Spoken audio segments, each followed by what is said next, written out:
యెషయా గ్రంథము 37వ అధ్యాయము మొదటి వచనం నుంచి 20వ వచనం వరకున్న లేఖన భాగాన్ని ఈ మొదటి భాగంలో ధ్యానిస్తాం. మనం పోయిన వారం 36వ అధ్యాయంలో అష్షూరు రాజైన సన్హెరీబు సైన్యాధిపతి లేదా ప్రతినిధి రబ్షాకే యూదులని మానసికంగా ఎలా బెదిరించాడు, ఎలా మానసికంగా వారిని గెలవడానికి ప్రయత్నం చేశాడు, వారిని ఎలా హేళన చేశాడు, అవమానించాడు, వారి రాజుని ఎలా కించపరిచాడు, వారి సైన్యాన్ని ఎలా తక్కువ చేసి మాట్లాడాడు, ఎలా యూదుల్ని మానసికంగా దెబ్బతీసేటువంటి ప్రయత్నం చేశాడు అన్నది మొదటి భాగంలో చూసాం. రెండవ భాగంలో రబ్షాకే మాట్లాడిన హేళన మాటలకి హిజ్కియా సేవకులు ఎలా స్పందించారు, ఎలా మౌనం వహించారు, ఎందుకు మౌనం వహించారు అన్నది రెండవ భాగంలో చూసాం. అలా రబ్షాకే పలికిన మాటలను విని తమ వస్త్రాలు చింపుకొని అవమానంతో వాళ్ళు తిరిగి వచ్చారు. దీన్ని మనం చూసాం, ఎక్కడ పోయిన వారం చూసాం మనం దీన్ని. అలా వచ్చినటువంటి సేవకులు చెప్పినటువంటి మాటల్ని రాజైన హిజ్కియా విని ఏం చేశాడు అనేది ఈ మొదటి వచనం నుంచి 20వ వచనం వరకు ఉన్నటువంటి లేఖన భాగం చూద్దాం. 37వ అధ్యాయము మొదటి వచనం. హిజ్కియా విని తన బట్టలు చింపుకొని గోనె పట్ట కట్టుకొని యెహోవా మందిరమునకు పోయి గృహ నిర్వాహకుడు ఎల్యాకీమును, శాస్త్రియకు షబ్నాను, యాజకుల్లో పెద్దలను, ఆమోజు కుమారుడును, ప్రవక్తియు అయిన యెషయా యొద్దకు పంపెను. వీరు గోనె పట్ట కట్టుకుని వారే అతని యొద్దకు వచ్చి అతనితో ఇట్లనిరి, హిజ్కియా సెలవిచ్చున్నదేమనగా, ఈ దినము శ్రమయు శిక్షయు దూషణయు గల దినము. పిల్లలు పుట్టవచ్చరి కానీ కనుటకు శక్తి చాలదు. జీవము గల దేవుని దూషించుటకై అష్షూరు రాజైన తన యజమానుని చేత పంపబడిన రబ్షాకే పలికిన మాటలు నీ దేవుడైన యెహోవా ఒకవేళ ఆలకించి నీ దేవుడైన యెహోవాకు వినబడి ఉన్న ఆ మాటలను బట్టి ఆయన అష్షూరు రాజును గద్దించునేమో. కాబట్టి నిలిచిన శేషము కొరకు నీవు హెచ్చుగా ప్రార్థన చేయము.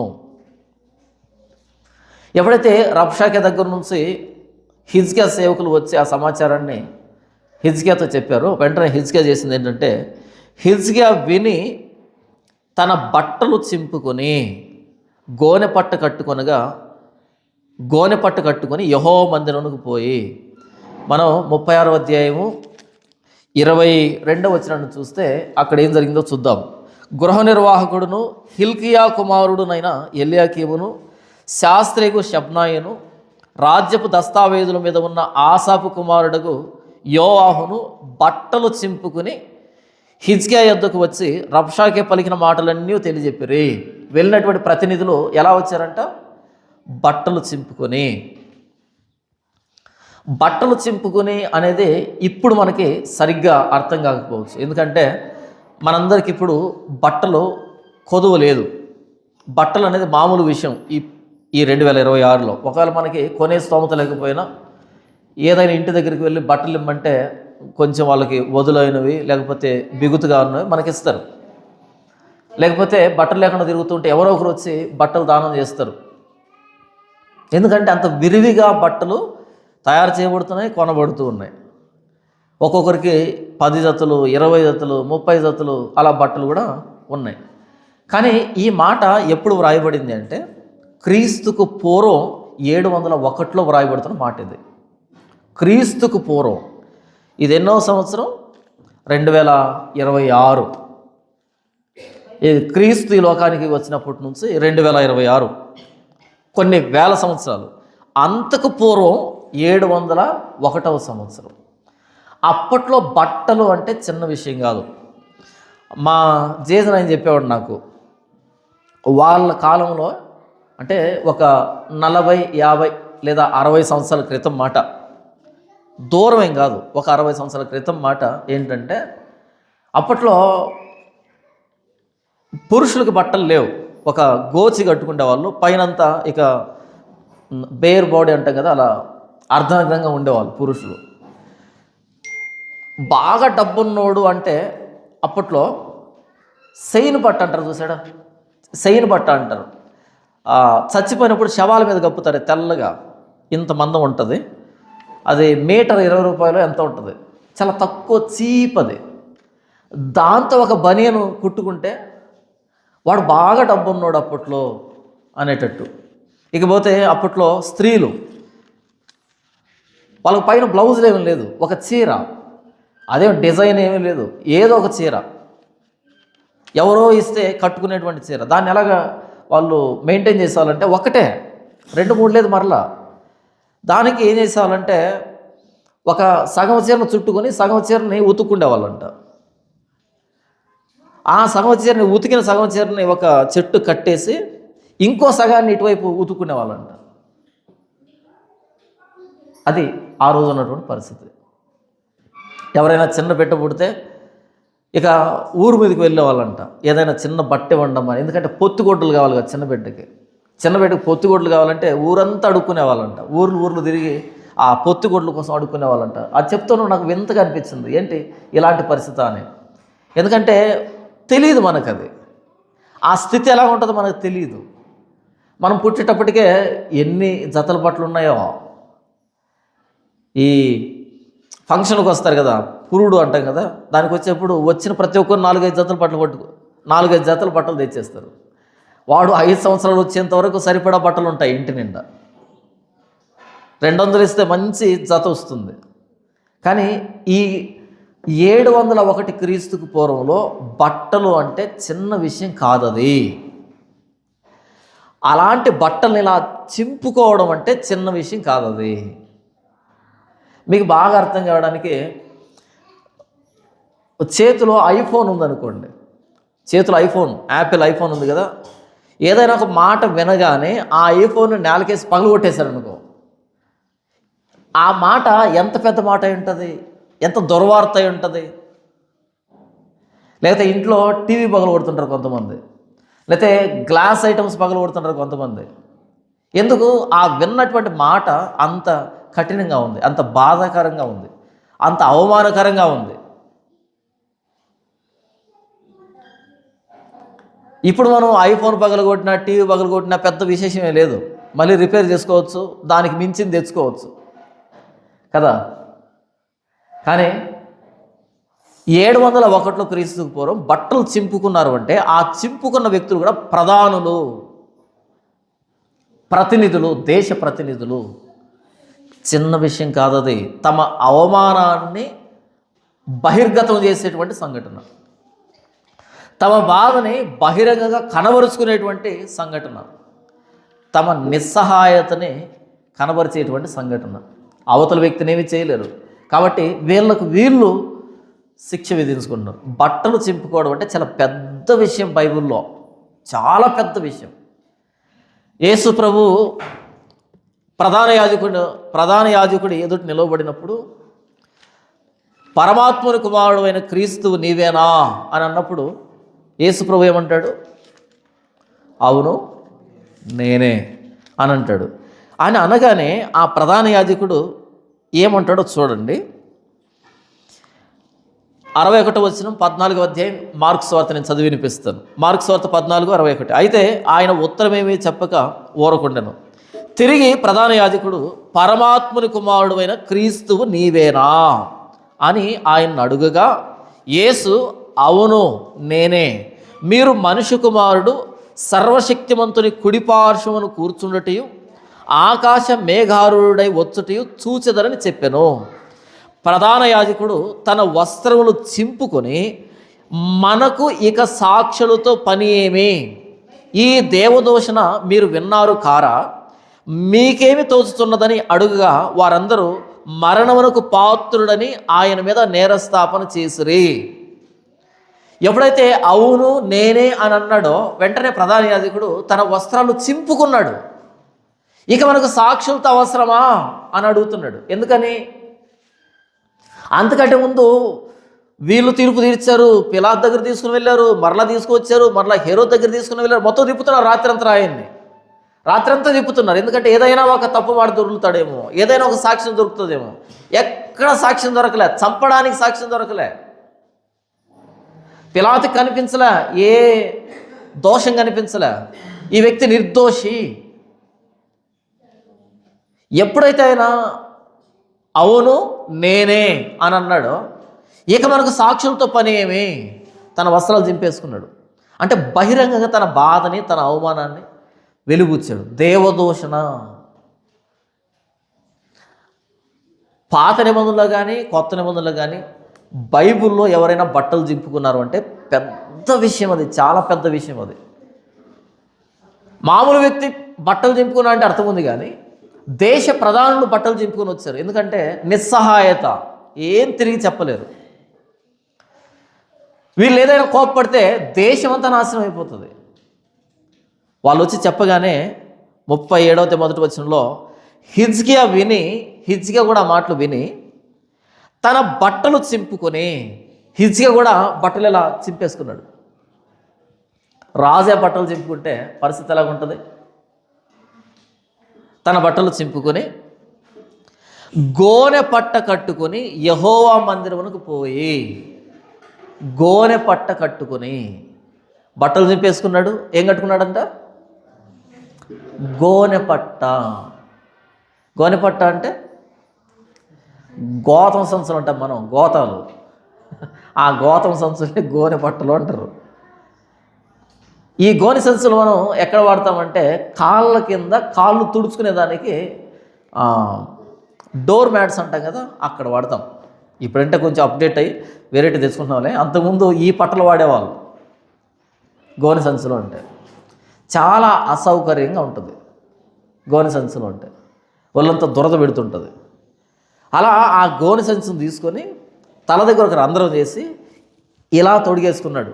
ముందుకి వెనక్కి అది ఊగులాడుతుంది. అది గోనె సంచి, గోనె పట్ట ధరించి అంటే ఏదో స్టిచ్చింగ్ చేసుకొని కుట్టుకోవడం కాదు, తన అవమానాన్ని వెలిబోచ్చడం.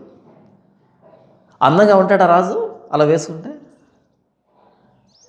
అర్ధనగ్నంగా, అందవిహీనంగా బాగోడు.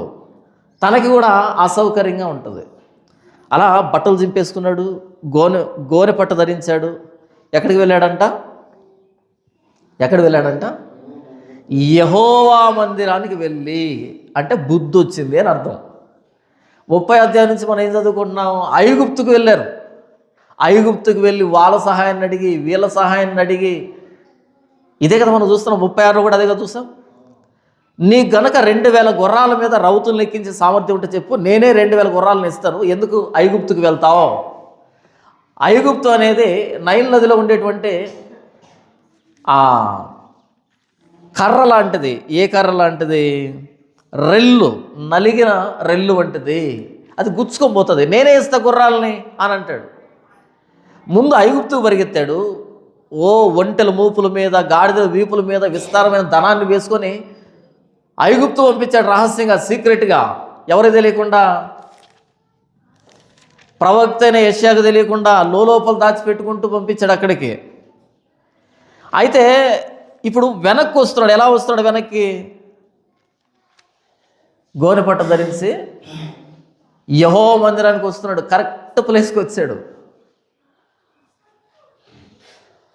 కొత్త నిబంధనలో ఒక స్త్రీ ఉంది, మార్కు సువార్త 5వ అధ్యాయంలో. ఆమె రక్తస్రావ రోగంతో బాధపడుతుందంట. వైద్యుల చేత అనేక తిప్పలు పడి ఉన్నదంతా వేవి చేసుకొని, బాగా డబ్బు ఉంది, మొత్తం హాస్పిటల్స్ అన్నీ తిరిగింది, ఉన్నదంతా పోయింది. చిట్ట చివరిలో ఎవరు కనిపించారు? యేసుప్రభు కనిపించాడు. యేసుప్రభు దగ్గరికి వచ్చేటప్పుడు ఖాళీగానే రావాలి. ఖాళీ కాకుండా కొంచెం ఏదైనా ఉందనుకో మనం సరిగ్గా నమ్మలేము ఆయన్ని, సరిగ్గా అర్థం కాదు. ఆయన మొత్తం ఖాళీ, ఏమి లేదంతా వేయమైపోయింది. అప్పుడు వచ్చింది యేసుప్రభు దగ్గరికి. ఆయన వస్త్రపు చెంగును మాత్రం ముట్టుకుంటాను. ఖాళీ అయితేనే క్రీస్తు అర్థమవుతాడు, ఖాళీ కాకుండా క్రీస్తు అర్థం కాడు. గోనె పట్టు కట్టుకొని యెహోవా మందిరానికి పోయి, ఎప్పుడైతే యెహోవా మందిరానికి పోయాడో తన బాధకి పరిష్కారం వచ్చేసింది. అంతే. ఎప్పుడైతే దేవుణ్ణి ఆశ్రయిస్తామో అది ఎలాంటి పరిస్థితి అయినా కావచ్చు, ఎవరైనా కావచ్చు, ఏ ప్రాంతమైనా కావచ్చు, ఎప్పుడైనా కావచ్చు, పరిస్థితి ఎంత తీవ్రంగా అయినా ఉండొచ్చు, పరిస్థితి ఎంత తీవ్రంగా అయినా ఉండొచ్చు, ఇబ్బంది లేదు. పరిస్థితి కాదు మనల్ని ఇబ్బంది పెట్టేది, మనం ప్రార్థన చేయకపోతామే, అది అసలైన సమస్య. ఇక్కడ సమస్య అష్షూరు కాదు, సమస్య హిజ్కియా. సమస్య అష్షూరు సైన్యం కాదు, హిజ్కియా అవిధేయత. హిజ్కియా ఐగుప్తును నమ్మినంతగా దేవుని నమ్మలే, అది వచ్చిన సమస్య. ఉదయాన్నే ఒక కొటేషన్ చదివాను, భలే ఉంది ఆ కొటేషను. ఒక దైవజనుడు ఏమంటాడు అంటే, prayer does not change God but it changes him who prays అని ఉంది. Prayer does not change God. మనం ప్రేయర్ చేయగానే దేవుడు మారడం, మనం ప్రేయర్ చేయగానే దేవుడు మారిపోడు. It changes him who prays. ఎవరైతే ప్రార్థన చేస్తున్నాడో వాడు మారుతాడు. దేవుడు ఎప్పుడు అలాగే ఉంటాడు, నిన్న నేడు రేపు ఏకరీతిగా ఉంటాడు. ఆయన మారడు. ఆయన చాలా కఠినంగా ఎలా ఉండి నేను ప్రార్థన చేయగానే అలా సాఫ్ట్గా మారిపోడు ఆయన. లేకపోతే ఆయన చాలా సాఫ్ట్గా ఉండి నేను ప్రార్థన చేయకపోతే ఎలా మారిపోడు ఆయన. ఆయన ఎలా ఉన్నాడో ఆయన అలాగే ఉన్నాడు. ఆయన క్యారెక్టర్ అంతే, ఆయన స్వభావం అంతే, ఆయన మారడు. నేను మారుతాను, ఉన్నప్పుడు ఒకలాగా మారుతాను, లేనప్పుడు ఒకలాగా మారుతాను. ఎప్పుడైతే హిజ్కియా మోకాళ్ళ మీదకి వచ్చాడో దేవుడు మారిపోలే, దేవుడు అలాగే ఉన్నాడు. ఇశ్రాయేలును కాపాడువాడు కునుకడు నిద్రపోడు. ఎప్పుడు మార్పు ఉండదు ఆయనలో. తల్లి తన బిడ్డను మరిచిపోయినా, కన్న తల్లి తన చంటి బిడ్డను మరిచిపోయినా నేను నిన్ను మరిచిపోను, అది ఆయన లక్షణం. అయితే హిజ్కియా మారిపోయాడు, ఐగుప్తుకు వెళ్ళాడు. ఆ గుర్రాలు కావాలనుకున్నాడు, వాళ్ళ సపోర్ట్ కావాలనుకున్నాడు. ఎప్పుడైతే ఐగుప్తీయులు చేతులు ఎత్తేసారో, ఎప్పుడైతే అష్షూరు చుట్టూ గట్టు కట్టాడో, ఎప్పుడైతే రబ్షాకే బెదిరించాడో, అప్పుడు గోనె పట్ట ధరించి, రాజవస్త్రాలు తీసివేసి గోనె పట్ట ధరించి దేవాలయానికి వెళ్తున్నాడు. చూడు, పరిష్కారం వచ్చేసింది. మనం దేవుని సన్నిధికి వెళ్ళడమే ఆలస్యం, పరిష్కారం ఆల్రెడీ ఎప్పుడు అయిపోయింది. ఎప్పుడైతే దేవుని సన్నిధికి వెళ్ళాలి అనే తీర్మానం చేసుకుంటామో పరిష్కారం వచ్చేసింది, అదే పరిష్కారం. అలా హిజ్కియాను దేవుని మందిరంలో తీసుకుని రావడమే విజయం, అదే పరిష్కారం. సమస్య ఎంత పెద్దదైనా కావచ్చు, నాకు తెలిసి అష్షూరుకు మించినటువంటి సమస్య నా జీవితంలో కానీ మీ జీవితంలో కానీ లేదు, ఉండదు. అష్షూరుకు మించిన సమస్య ఏదైనా పరిష్కారం ఒక్కటే, అదేంటి? ప్రార్థన. ఆ సమస్యలోకి దేవుని పట్టుకొని రావడం, అంతే.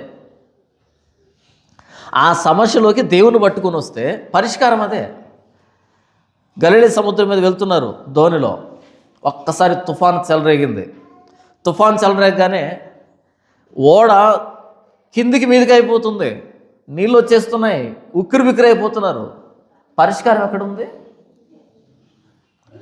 పరిష్కారం ధోనిలోనే ఉంది. ధోని చుట్టూ తుఫాను ఉన్న పరిష్కారం ధోనిలోనే ఉంది. ఏం పేరు? ఆ పరిష్కారం పేరు యేసుక్రీస్తు. ఆయన లేపితే సరిపోతుంది. ఆయన లేపితే గద్దిస్తాడు దాన్ని, అది నిమ్మలించి ఊరుకుంటుంది. యేసు ప్రభు లేకపోతే తుఫాను భయపడాలి, యేసు ప్రభు ఉంటే తుఫానుకి ఎందుకు భయం? ఎర్ర సముద్రం అడ్డొచ్చింది, వెనకాల ఫరో సైన్యం జరుగుతుంది. వీళ్ళని తీసుకొచ్చిన యెహోవా లేకపోతే కదా ఎర్ర సముద్రానికి భయపడాలి, ఫరో సైన్యాన్ని భయపడాలి. ఆయన ఉన్నాడు కదా. ఎర్ర సముద్రం వైపు నీ కర్ర చాపు. ఏంటి, కర్ర చాపితే ఎర్ర సముద్రం చీలిపోతుందా? చీలిపోయింది చరిత్ర. అలాంటి దేవుణ్ణి మరిచిపోయి హిజ్కియా ఐగుప్తుకు వెళ్ళాడు. ఐగుప్తుకు వెళ్ళేటప్పుడైనా జ్ఞాపకం రావాలి కదా. ఈ ఎర్ర సముద్రాన్ని నేను దాటడం ఏంటి? ఒకప్పుడు మా పితరులు దీన్ని దాటుకొని వచ్చారు, నడుచుకుంటూ వచ్చారు. ఆ దేవుని వదిలిపెట్టి ఐగుప్తుకు వెళ్తున్నానేంటి అని అనిపించలే ఆయనకి. అష్షూరును చూసి భయపడిపోయాడు. కాబట్టి ఎప్పుడైతే గోనె పట్టగట్టుకొని యెహోవా ఆలయంలోకి వస్తున్నాడో, మందిరానికి వచ్చాడో, అదే పరిష్కారం. ఒక దైవజనుడు ఏమంటాడు అంటే, the distance between solution and your problem, మనకు వచ్చినటువంటి సమస్యకి పరిష్కారానికి ఎంత దూరం అంటే, the distance between ground to your knees అని అంటాడు. అంటే మన మోకాలకి నేలకి ఎంత దూరమో మన సమస్యకి పరిష్కారానికి అంత దూరం అంటాడు.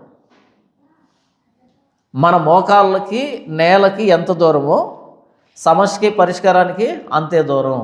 అంటే మోకరించను ఆయన అని చెప్తున్నాడు. ఎంత సమస్య అయినా కావచ్చు, మోకరించు అంతే. దేవుడి కంటే గొప్పదా అష్షూరు సైన్యం? దేవుడి కంటే గొప్పదా? కాదు కదా. ఆయన వదిలిపెట్టేసి ఐగుప్తుకు వెళ్ళాడు, అది వచ్చిన సమస్య. ఇప్పుడు ఏమైంది? ఎప్పుడైతే రబ్షాకి వెక్కిరించాడో, ఎగతాళి చేశాడో, దెబ్బతో గోనె పట్టు కట్టుకొని దేవాలయానికి వస్తున్నాడు. మనం ముందు సమస్యని పరిష్కరించుకోవడానికి చాలా తిరుగుతాం, చాలా వ్యక్తులను ఆశ్రయిస్తాం, మన తెలివితేటలన్నీ ఉపయోగిస్తాం. అన్నీ వెక్కిరిస్తాయి. అప్పుడు ఎవరు కనపడతారు? అప్పుడు మంచం అయిపోతాం, నీట్గా తలస్నానం చేసి చర్చికి వచ్చి కూర్చుంటాం. ఎందుకని? బయట చాలామంది అభిషేకాలు ఉన్నారు. అది రోగం కావచ్చు, సమస్య కావచ్చు, పరిస్థితి కావచ్చు, వ్యక్తులు కావచ్చు, ఏదైనా కావచ్చు. వాళ్ళు వెక్కిరిస్తేనే మనకి దేవాలయం గుర్తొస్తుంది. ఎందుకంటే ఈయన వెక్కిరించడు, దేవుడు వెక్కిరించడు ఎప్పుడు.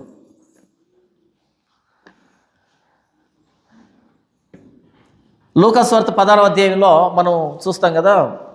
15వ అధ్యాయంలో తండ్రిని వదిలిపెట్టి వెళ్ళిపోతాడు చిన్న కుమారుడు. ఆస్తినంతా నాశనం చేసుకుంటాడు. పందులు తినే పొట్టు తినే దగ్గరికి వస్తాడు. అంటే ప్రతి పరిస్థితి వెక్కిరించింది ఆ వ్యక్తిని. దుర్వ్యాపారం చేశాడు, వేశ్యలతో తిని త్రాగాడు, అందరూ చేతులు ఎత్తేస్తారు. ఒక డాక్యుమెంటరీలో ఎలా ఉంటుందంటే, ఆ వ్యక్తి వెళ్ళగానే ఆ వ్యక్తి సూటు బూటు చూసి, అంటే అప్పట్లో ఉన్నటువంటి విధానంలో చుట్టుపక్కల వ్యక్తులంతా ఆకర్షితులు అవుతారు, స్నేహితులు అవుతారు, చాలామంది ఫ్రెండ్స్. ఒకడే తింటే ఇంకొద్ది కాలం ఉండేది డబ్బు, కానీ 10 మందిని వేసుకొని తింటున్నాడు కదా, తిరుగుతున్నాడు కదా. రోజు రోజుకి తగ్గుతుంది, అది అమౌంట్ తగ్గిపోతుంది. ఒకనొక రోజు ఆ ప్రాంతానికి కరువు వచ్చింది, ఆఫర్ అది, డబ్బు అయిపోతుంది, కరువు వచ్చింది. ఆవిడ అందరికీ కబురు పెడతాడు, అందరినీ సంప్రదిస్తాడు. కరువు వచ్చింది, నేను తినలేకపోతున్నాను, మీకంతా ఖర్చు పెట్టాను కదా అంటే అందరు చేతులు ఎత్తేస్తారు, వాళ్ళు నవ్వుతారు. అందులో ఒక మంచి స్నేహితుడు ఉంటాడు, నమ్మకమైనడు, ఉన్న వాళ్ళని నమ్మకమైన స్నేహితుడు ఉంటాడు. వాడు ఏం చేస్తాడంటే, నాకు తెలిసిన ఒక ఆయన ఉన్నాడు, ఆయన చాలా పందులు ఉన్నాయి, అక్కడ ఉద్యోగం చేస్తావా? నమ్మకమైన స్నేహితుడు కదా. సరే నాడు ఒప్పుకుంటాడు. ఇంకేం చేస్తాడు? ఆ ఉద్యోగం ఏంటంటే నెల జీతం ఇవ్వట్లే, కనీసం పూటకి భోజనం పెట్టట్లే. ఆ పందులు తినే పొట్టు తినడానికి రెడీ అయిపోయాడు. ప్రతి పరిస్థితి వెక్కిరించింది. అప్పుడు ఏం చేశాడు? మాటలు సిద్ధపరుచుకొని, తండ్రి నీకు నువ్వు పరలోకానికి విరోధంగా పాపం చేశానని మాటలు సిద్ధపరుచుకొని తిరిగి వస్తున్నాడు. తండ్రి ఎగతాళి చేయలే.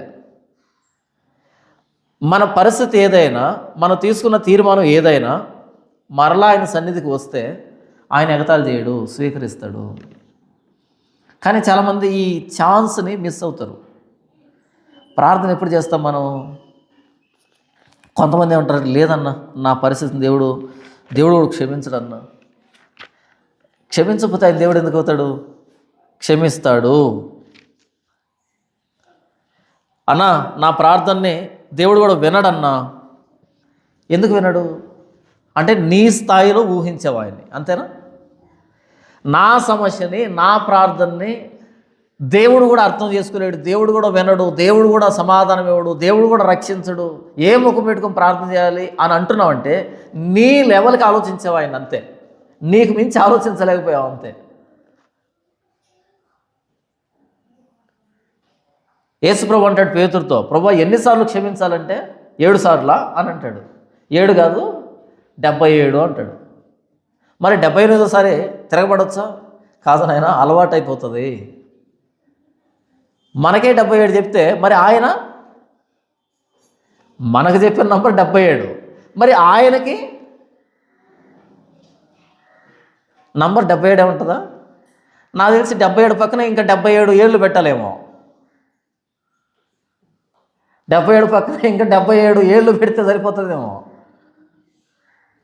అంత నెంబర్ అయిన తర్వాత అప్పుడు చెప్పు, లేదు నన్ను క్షమించడు దేవుడిక అంటే ఒప్పుకుంటాను నేను. అన్ని ఏళ్ళు వచ్చాయా? అన్ని ఏళ్ళు వచ్చాయా? రాలేదు కదా. కాబట్టి మనకు 77, ఆయనకు 77 ఏళ్ళు పెడితే కానీ సరిపోదు. ఆయన క్షమిస్తాడు. 50వ కీర్తన 15వ వచనంలో ఇలాగ రాయబడింది. 50వ కీర్తన 15వ వచనం, ఆపత్కాలమున నీవు నన్ను గూర్చి మొర్రపెట్టుము. ఆపత్కాలంలో ఏం చేస్తావు? నన్ను గూర్చి మొర్రపెట్టు, నేను నిన్ను విడిపించెదను, నీవు నన్ను మహింపరచెదవు. ఇది ఫార్ములా. ఆపత్కాలము, తర్వాత మొర, తర్వాత విడుదల, తర్వాత మహింపరచడం. ఇది సీక్వెన్స్. కష్టం రాకపోతే నువ్వు దేవుని దగ్గరికి రావు, నేను కూడా రాను. ఏం పని ఉంటుంది అయితే మనకి? అవును, హాస్పిటల్కి ఎప్పుడు వెళ్తాం చెప్పండి? అక్కడ రాస్తారు,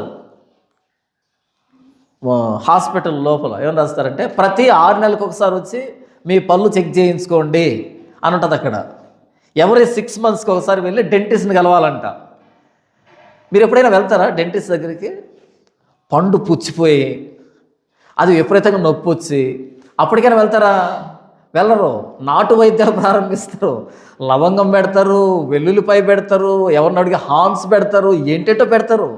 ఆ సారాయి తీసుకొని పుక్కులు ఇస్తారు, ఏంటంటే చేస్తారు. కుదరదు. అది లొకలక అంటున్నా వదిలిపెట్టాం, వెళ్ళము హాస్పిటల్కి. ఇంకా చివరికి ఈ దవడ కాస్త 2 అంగుళాలు ఉబికితే, ఇక్కడి నుంచి ఇక్కడ దాకా ఉబికితే ఎర్రగా, అప్పుడు వెళ్తాం. అప్పుడు వెళ్తే వాడు ఆ పండు చూస్తుంటే కనపడదే, లోపలికి ఉబ్బిపోతుంది, బయటకు ఉబ్బిపోతుంది. నేనేమన్నానంటే ఆరోగ్యంగా ఉన్నప్పుడు నువ్వు వెళ్ళవు, నేను వెళ్ళని చెప్తున్నా. మనం డాక్టర్ దగ్గరికి వెళ్ళాలి అంటే కొంపలు మునిగేంత పరిస్థితి వస్తే వెళ్తాం, లేకపోతే వెళ్ళం. మొదలుపెట్టి నానబెట్టి, అంతేనా? దేవుని దగ్గరికి ఎప్పుడు వస్తాం మనం? డాక్టర్ దగ్గరికైనా తొందరగా వెళ్తామేమో, కానీ దేవుని దగ్గరికి ఎలా వస్తాం? 2 అంగుళాలుగా 20 అంగుళాలు రావాలి, అప్పుడు వస్తాం దేవుని దగ్గరికి. ఆపత్కాలం వచ్చింది. నీ ఆపద ఏంటో నీకు తెలుసు, నా ఆపద ఏంటో నాకు తెలుసు. ఆపత్కాలమున ఏం చేస్తావు? ఏ ముఖం పెట్టుకొని పోవాలి దేవుని దగ్గరికి? అనొద్దు, నాకు మొరపెట్టు. ఒక విపత్కర పరిస్థితి వచ్చింది. విపత్కర పరిస్థితి ఏం చెప్తుందంటే మనుషుల్ని కాదు, దేవుడికి మొర్రపెట్టు అని చెప్తుంది. అప్పుడు ప్రేయర్ కావాలి మనకి. ప్రేయర్ చేయి అంటే మిగతా టైంలో ప్రేయర్ చేసుకోవద్దా అన్న? చేసుకునే వద్దనలే, చెయ్యి. ప్రతినిత్యం మనం ప్రార్థన చేయాలి, తప్పదు. కానీ ఎప్పుడైతే ప్రమాదం వస్తుందో మనం ప్రార్థనని విస్మరిస్తాం. ఐగుప్తును ఆశ్రయిస్తాం, సిరియాను ఆశ్రయిస్తాం, చుట్టుపక్కల రాజ్యాలను ఆశ్రయిస్తాం, ఏంటేంటో చేస్తాం. ఫస్ట్ ఏం చేస్తామంటే దేవుణ్ణి ఆశ్రయించి అంతే. సెకండ్ ఏం చేస్తామంటే దేవుణ్ణి ఆశ్రయించి అంతే. దేవుడికి ఇచ్చేసే ఆ సమస్యని. మ్యాన్స్ ఎక్స్ట్రీమిటీ, గాడ్స్ ఆపర్చునిటీ అని ఒక ప్రవర్బ్ ఉంది. ఎక్స్ట్రీమిటీ అంటే విపత్కర పరిస్థితి, గడ్డు పరిస్థితి. మనిషికి గడ్డు పరిస్థితి రావడం దేవునికి అవకాశం. అది మనం ఆయన దగ్గరికి వస్తాం, ఆయనకు మొరపెడతాం, ఆయనకు లోబడతాం, ఆ సమస్యలోకి ఆయన రమ్మని ఆహ్వానిస్తాం. అదే ప్రార్థన అంటే. హిజ్కియా వచ్చాడు, అష్షూరు చూసి భయపడ్డాడు, ఐగుప్తు పరిగెత్తాడు, మొత్తానికి అన్నీ అయిపోయాయి. ఈ ఎగతాళి, బెదిరింపులు, ఈ అవమానకరమైన మాటలు తట్టుకోలేక ఇప్పుడు దేవుని దగ్గరికి వచ్చాడు గోనెపట్టు ధరించి. మనం కూడా అంతే. ఎప్పుడైతే మనకు విపత్కర పరిస్థితి వచ్చిందో ఫస్ట్ మనం వెళ్ళాల్సింది దేవుని దగ్గరికి, అంతే. మనం దేవుని దగ్గరికి వెళ్తే డోర్స్ వాటంతటికి అవే ఓపెన్ అవుతాయి, డోర్స్ వాటంతటికి అవే క్లోజ్ అవుతాయి. ఏది క్లోజ్ అవ్వాలో క్లోజ్ అవుతుంది, ఏది ఓపెన్ కావాలో అది ఓపెన్ అవుతుంది. మనం చాలాసార్లు నిర్ణయాలు తీసుకున్నప్పుడు దేవుడిని అడగం. దేవుడు మొదటి ప్రార్థన చేసి అటు తర్వాత సమస్యలోకి ప్రవేశించండి. తెలియకుండా కొన్ని క్లోజ్ అవుతుంటాయి, కొన్ని ఓపెన్ అవుతుంటాయి. చివరికి వచ్చేటప్పటికి ఎంత అద్భుతంగా జరిగింది అని అనిపిస్తుంది, అద్భుతంగా జరుగుతుంది. ఆపత్కాలమున నీవు నన్ను గూర్చి మొరపెట్టు, నేను నిన్ను విడిపిస్తాను, అప్పుడు నువ్వు నన్ను మహిమపరచు. ఈ 4 సీక్వెన్స్లో ఉండాలి. ప్రమాదం వచ్చింది, ప్రార్థన చేయాలి, ఆయన విడుదల ఇస్తాడు. ఎందుకు ఇస్తాడు?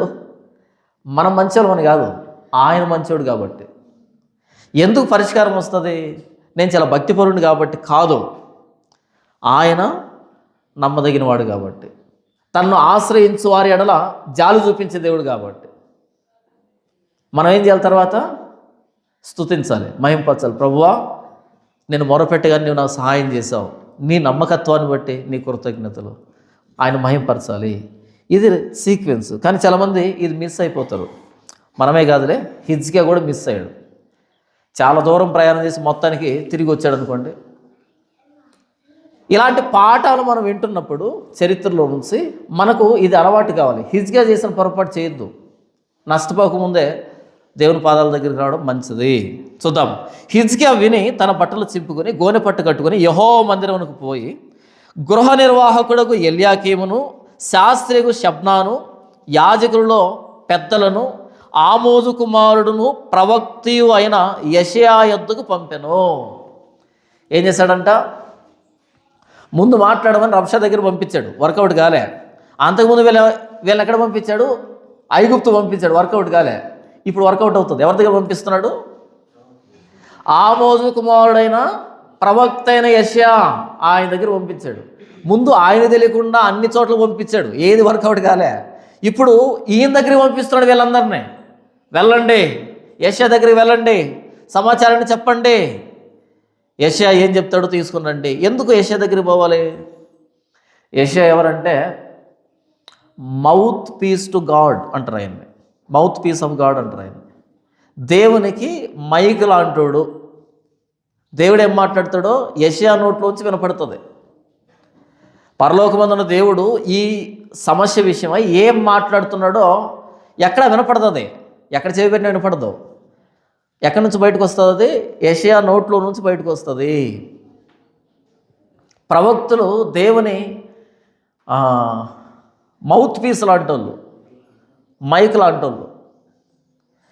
మనం రాజుల గ్రంథం మొదటి రాజుల గ్రంథాన్ని చూసినప్పుడు అహజ్యా మేడ మీద నుంచి కింద పడతాడు. నేను బ్రతుకుతానా చస్తానా అనే దానికి ఎవరి దగ్గర పంపిస్తాడు? ఏలియా దగ్గర పంపిస్తాడు. ఎందుకని? ఏలియానే చెప్తాడు కాబట్టి. సిరియా వాళ్ళతో యుద్ధం పడుతుంది, సిరియా వాళ్ళతో. అప్పుడు యెహోషాపాతు, యెహోవా ప్రవక్తలు ఎవరైనా ఉన్నారా ఇక్కడ వెతకండి, ఆవిడ మీకాయ అని పిలువని పంపిస్తారు. ఎందుకని? యెహోవా ప్రవక్త వెళ్ళాలా వద్దా అనే దానికి.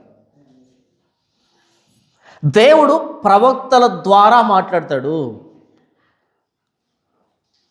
యోషియా మందిరాన్ని శుభ్రం చేస్తున్నప్పుడు ధర్మశాస్త్ర ప్రతి కనిపించింది. వెంటనే దాన్ని తీసి హుల్దా దగ్గరికి, ప్రవక్తకు హుల్దా దగ్గర పంపించాడు. వెళ్ళి చదివించి దీని భావం ఏంటో కనుక్కోనండి అని. దేవుడు ప్రవక్తల ద్వారా మాట్లాడతాడు. ప్రవక్తలు దేవుని మౌత్ పీస్ లాంటోళ్ళు. ఇక్కడ హిజ్కియా ఏం చేస్తున్నాడంటే బుద్ధి వచ్చినప్పుడు యెషయా దగ్గర పంపిస్తున్నాడు. వెళ్ళి చెప్పండి హిజ్కియాకి దేవుడు ఏం మాట్లాడుతున్నాడు అని. 3వ వచనం, వీరు గోనె పట్ట కట్టుకునే వారై అతని వద్దకు వచ్చి అతనితో ఇట్లనిరి. ఎలా వచ్చారు యెషయా దగ్గరికి?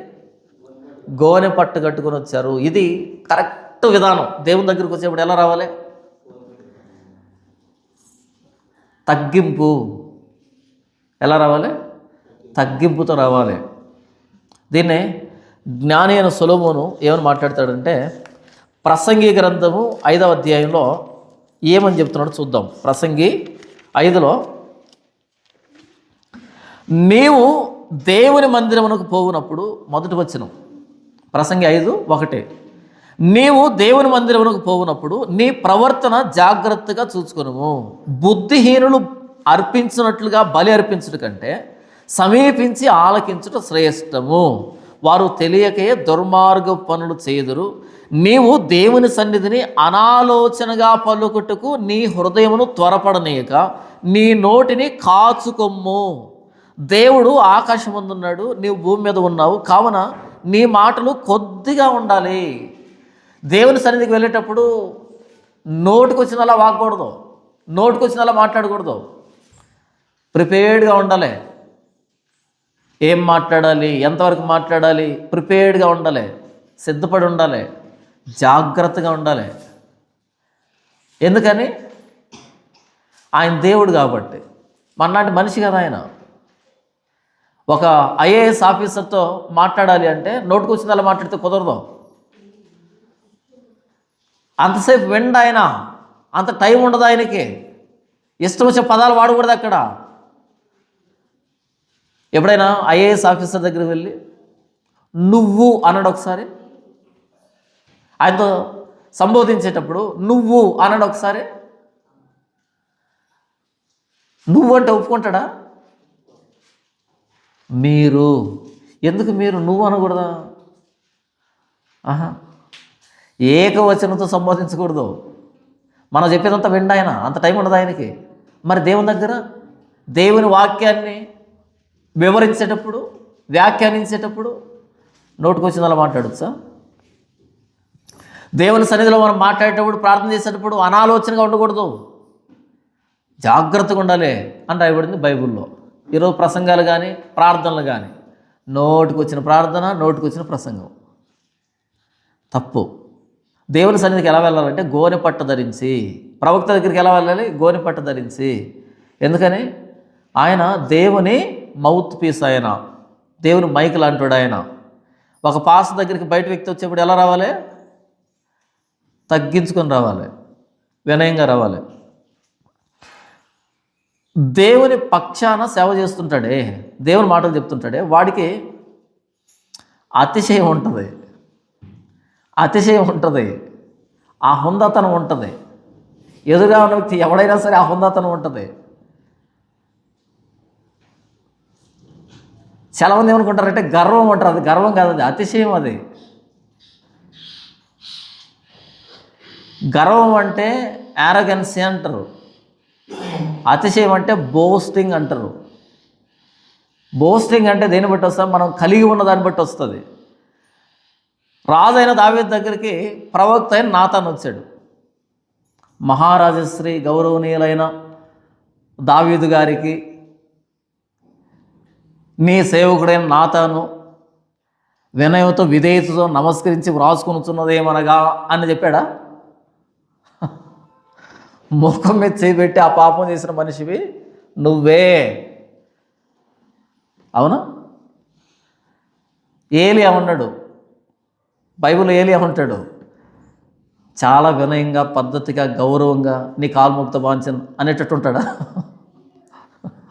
పట్టుకుంటారా 850 మందిని పట్టుకుంటే సొరకాయ కోసాడు అందరినీ. ఎందుకని? దేవుడికి మాత్రమే లోబడతారు తప్ప ఇంకెవ్వరికి లోబడరు ప్రవక్తలు. మీరు బైబిల్ అంతా చూసుకోండి, మొత్తం అంతా చూసుకోండి. బైబిల్లో ప్రవక్తలు దేవుడి ఎదుట మోకరిస్తారు, మనుషుల ఎదుట కాదు. ప్రవక్తలు దేవుని ఎదుట మాత్రమే మోకరిస్తారు, వాళ్ళు సాగిలు పడతారు. వాళ్ళు మనుషులు ఎదుట సాగిలు పడరు, మనుషులకు లోబడరు. నీదెంత, ఏంటి నీది అనేటట్టే ఉంటారు వాళ్ళు. ఎందుకని? దేవుని ఎదుట మోకరించేవాడు ఇంకెవరికి ప్రణమిల్లాల్సిన అవసరం లేదు.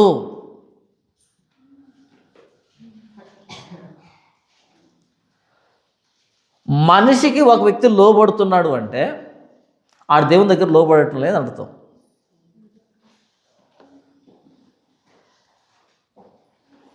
అపోస్తలుడైన పౌలు ఒక మాట అన్నాడు.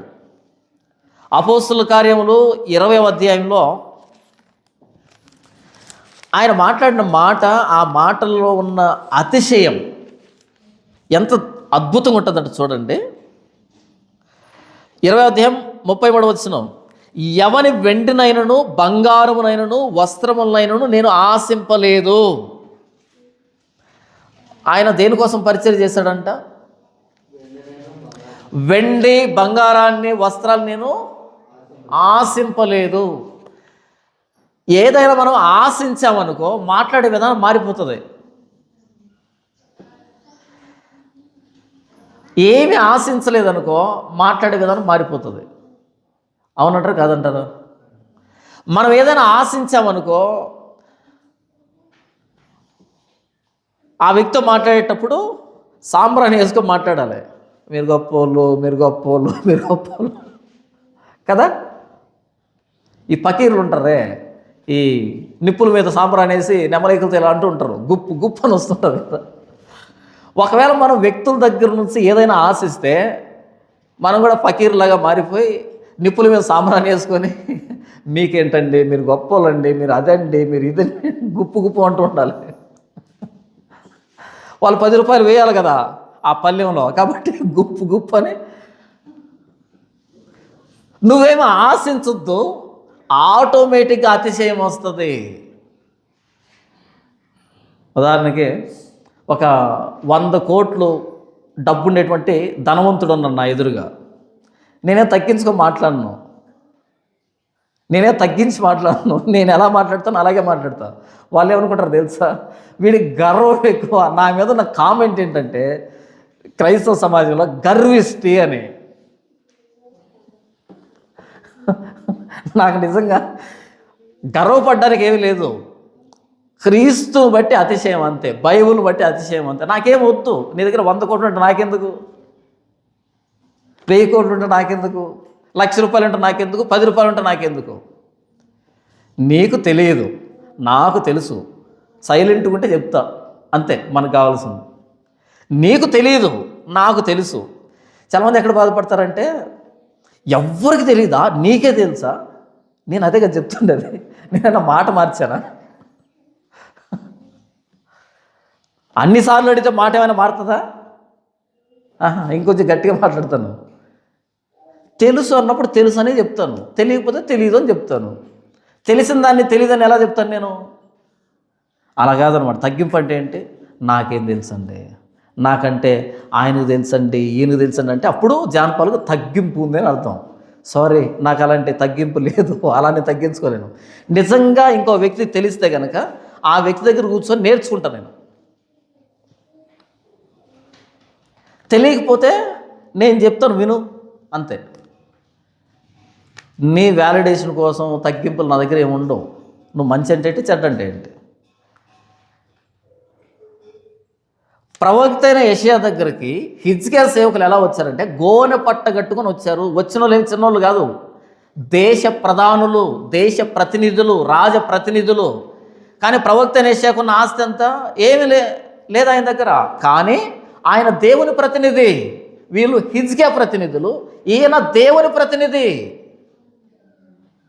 ఆ మాత్రం ఉంటుంది, ఆ మాత్రం ఆ అతిశయం ఉంటుంది, ఉండదా?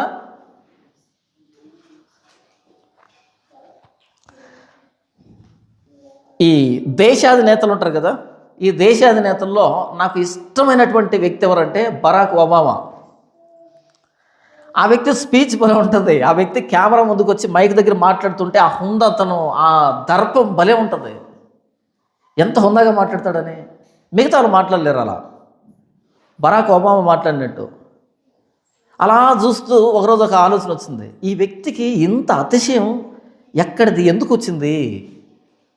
ఆ వ్యక్తి యాక్చువల్గా నల్ల జాతీయుడు, ఆఫ్రికన్. ఆ వ్యక్తి ఆఫ్రికాకు సంబంధించిన బ్రీడ్ ఆయన, అంటే ఒక తెగ. అలాంటి వ్యక్తి ఇంత హుందాగా, ఇంత అతిశయంగా, ఇంత దర్పంగా ఎలా మాట్లాడుతున్నాడు అని ప్రశ్న వచ్చింది. దాని సమాధానం ఏంటి చెప్పండి? ప్రపంచానికి పెద్దన్న అయిన అమెరికాకు అధ్యక్షుడు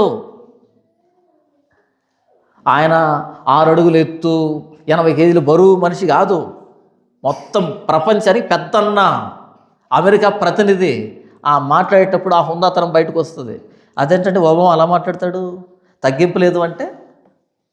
నీకు అర్థం కాలే ఆయన ఉన్న పొజిషను. ఆయన శాసిస్తాడు, ఐగుప్తు అంటే ఐగుప్తు నీ పద్ధతి మార్చుకో అంటాడు, మార్చుకోవాలంతే. ఇండియా నీ పద్ధతి మార్చుకోవాలంతే. పాకిస్తాన్ వెనక తిరగంటే వెనక తిరగాలి. ఎందుకని? ఆ హుందతనం ఉంటుంది. అమెరికాకు ప్రధాని అయితేనే, అమెరికాకు ప్రతినిధి అయితేనే ఆ హుందతనం కనపడితే, మరి క్రీస్తుకు ప్రతినిధి అయితే ఆ హుందతనం ఎక్కడ? క్రీస్తుకు ప్రతినిధి అయితే ఆ హుందతనం ఎక్కడ? యేసు ప్రభు బోధించేటప్పుడు ఆయన వారి శాస్త్రుల వలె, ప్రధానుల వలె, పరిసయ్యుల వలె కాకుండా అధికారం గలవాని వలె బోధించాడు అని రాయబడిందా? వారి ప్రధానుల్లాగా, వారి శాస్త్రులాగా, వారి పరిసయ్యుల్లాగా ఆయన బోధించలేదంట. ఎలాగుందా టీచింగు?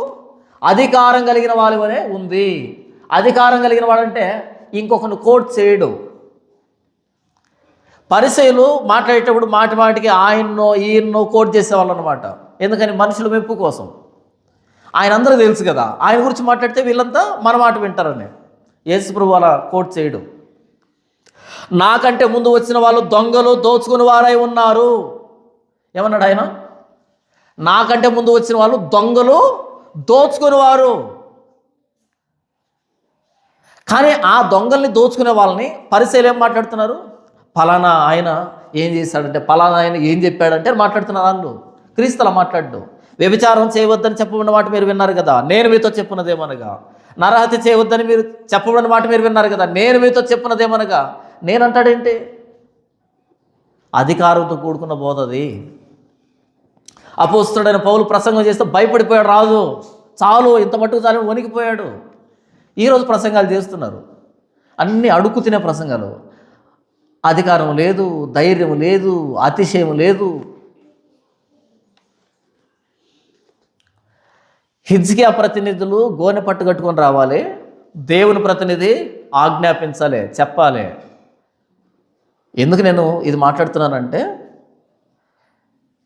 దేవుని ప్రతినిధికి ఆ హుందాతనం ఉంటుంది స్వభావ సిద్ధంగా. అది లేకపోతే నువ్వు దేవుని ప్రతినిధి కాదు.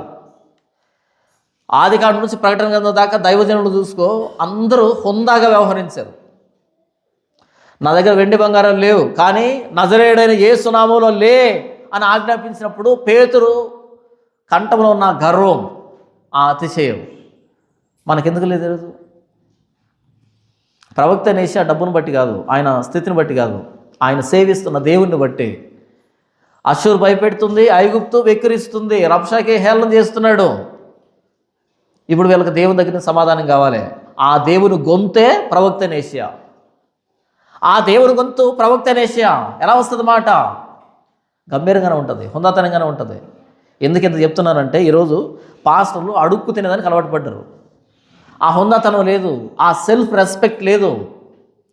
తినినా తినకపోయినా మన దేవుని సేవకులం అంతే. తిన్నా తినకపోయినా మన దేవుని సేవకులమే అంతే. అడుకోవాల్సిన అక్కర్లే. ఎవరి వెండిని కానీ, బంగారాన్ని కానీ, వస్త్రాన్ని కానీ ఆశించానా? ఆశించకపోతే మాట్లాడే విధానం ఒకలాగా ఉంటుంది, ఆశిస్తే మాట్లాడే విధానం ఒకలాగా ఉంటుంది. ధూపం వేయాలి మనుషులకి. ఆశించొద్దు. పనివాడు జీతానికి పాత్రుడు. జీతం వచ్చేస్తుంది.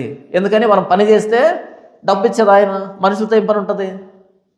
ఎందుకు మనుషులు దువ్వాలి ఆముదం పెట్టి? హిజ్కియా ప్రతినిధులు దేవుని ప్రతినిధి దగ్గరికి వస్తున్నారు. హిజ్కియా ప్రతినిధులు దేవుని ప్రతినిధుల దగ్గరికి వస్తున్నారు. ఎలా వచ్చారు?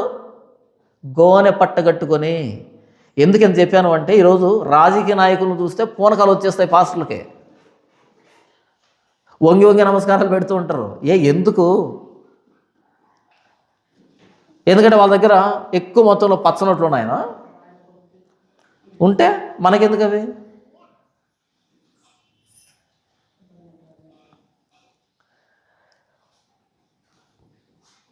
మనం గతంలో ఒక మాట చెప్పాం. అదేంటంటే, అటువైపు కోస్తా ప్రాంతాల్లో కానుక ఎలా తీసుకుంటారంటే, ఇలా పెడతారు బైబిల్ని. ఆ బైబిల్లో పెట్టాలి. బైబిల్లో పెడితే ఇలా మూసుకుంటారు అనమాట. నేను చెప్పాను, అదేమైనా బొచ్చు అనుకుంటున్నారా? అడుగు తినే బొచ్చే బైబిల్ అంటే అన్నాను. దానికి కొంతమంది ఏం చేశారు అంటే, కాదు ఇలా బైబిల్లో పెడితేనంట దేవుడికి ఇచ్చినట్టంట. ఇలా బైబిల్లో పెడితే ఎవరికి ఇచ్చినట్టంట? దేవుడికి ఇచ్చినట్టంట. అలా పెట్టిన డబ్బుకి దేవుడికి లెక్క చెప్పాలనే బాధ్యత ఉంటుంది. ఎక్కడ డిక్షనరీ ఇది, ఎక్కడ వివరణ ఇది? ఇలా బైబిల్లో పెడితే దేవుడికి ఇచ్చినట్టంట. ఆ డబ్బుని వాళ్ళు వాడేటప్పుడు దేవుడికి లెక్క చెప్పాలని వాడతారంట. సరే, మంచిది, చాలా బాగుంది. మరి అపోస్తులకి తమ చరస్థిరాస్తుల మీద డబ్బు ఇస్తే బైబిల్ పట్టకుండా కాళ్ళ దగ్గర పెట్టమని ఎందుకు అడిగారు? మనకు తెలిసింది అలా తెలీదు, అంతేనా? మనకు 100 రూపాయలు ఇస్తే బైబిల్ తెరుస్తున్నాం, ఓకే, మంచిది, మీ భక్తి నాకు నచ్చింది, మీ అడుగు తినే కాన్సెప్ట్ నాకు నచ్చింది. అయితే అపోస్తలుడైన పేతురు దగ్గర తమ చరస్థిరాస్తులు అమ్మి, ఎంత ఉంటుంది చరస్థిరాస్తి అంటే?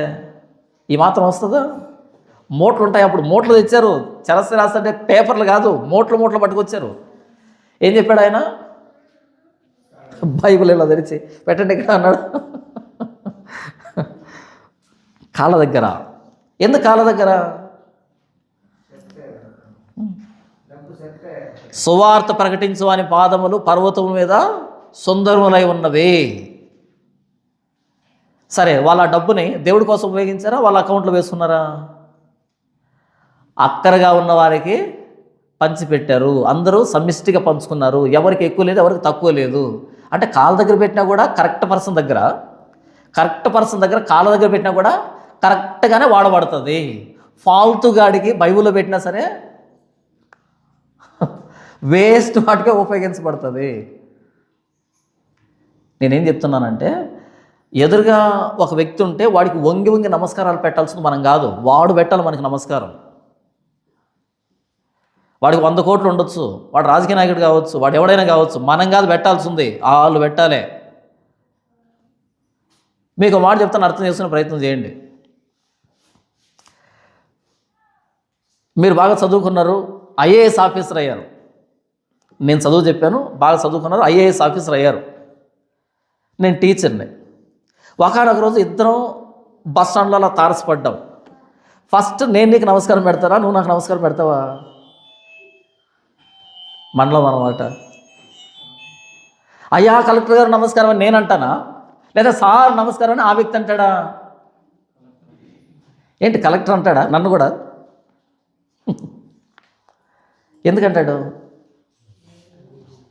ఎందుకంటాడు?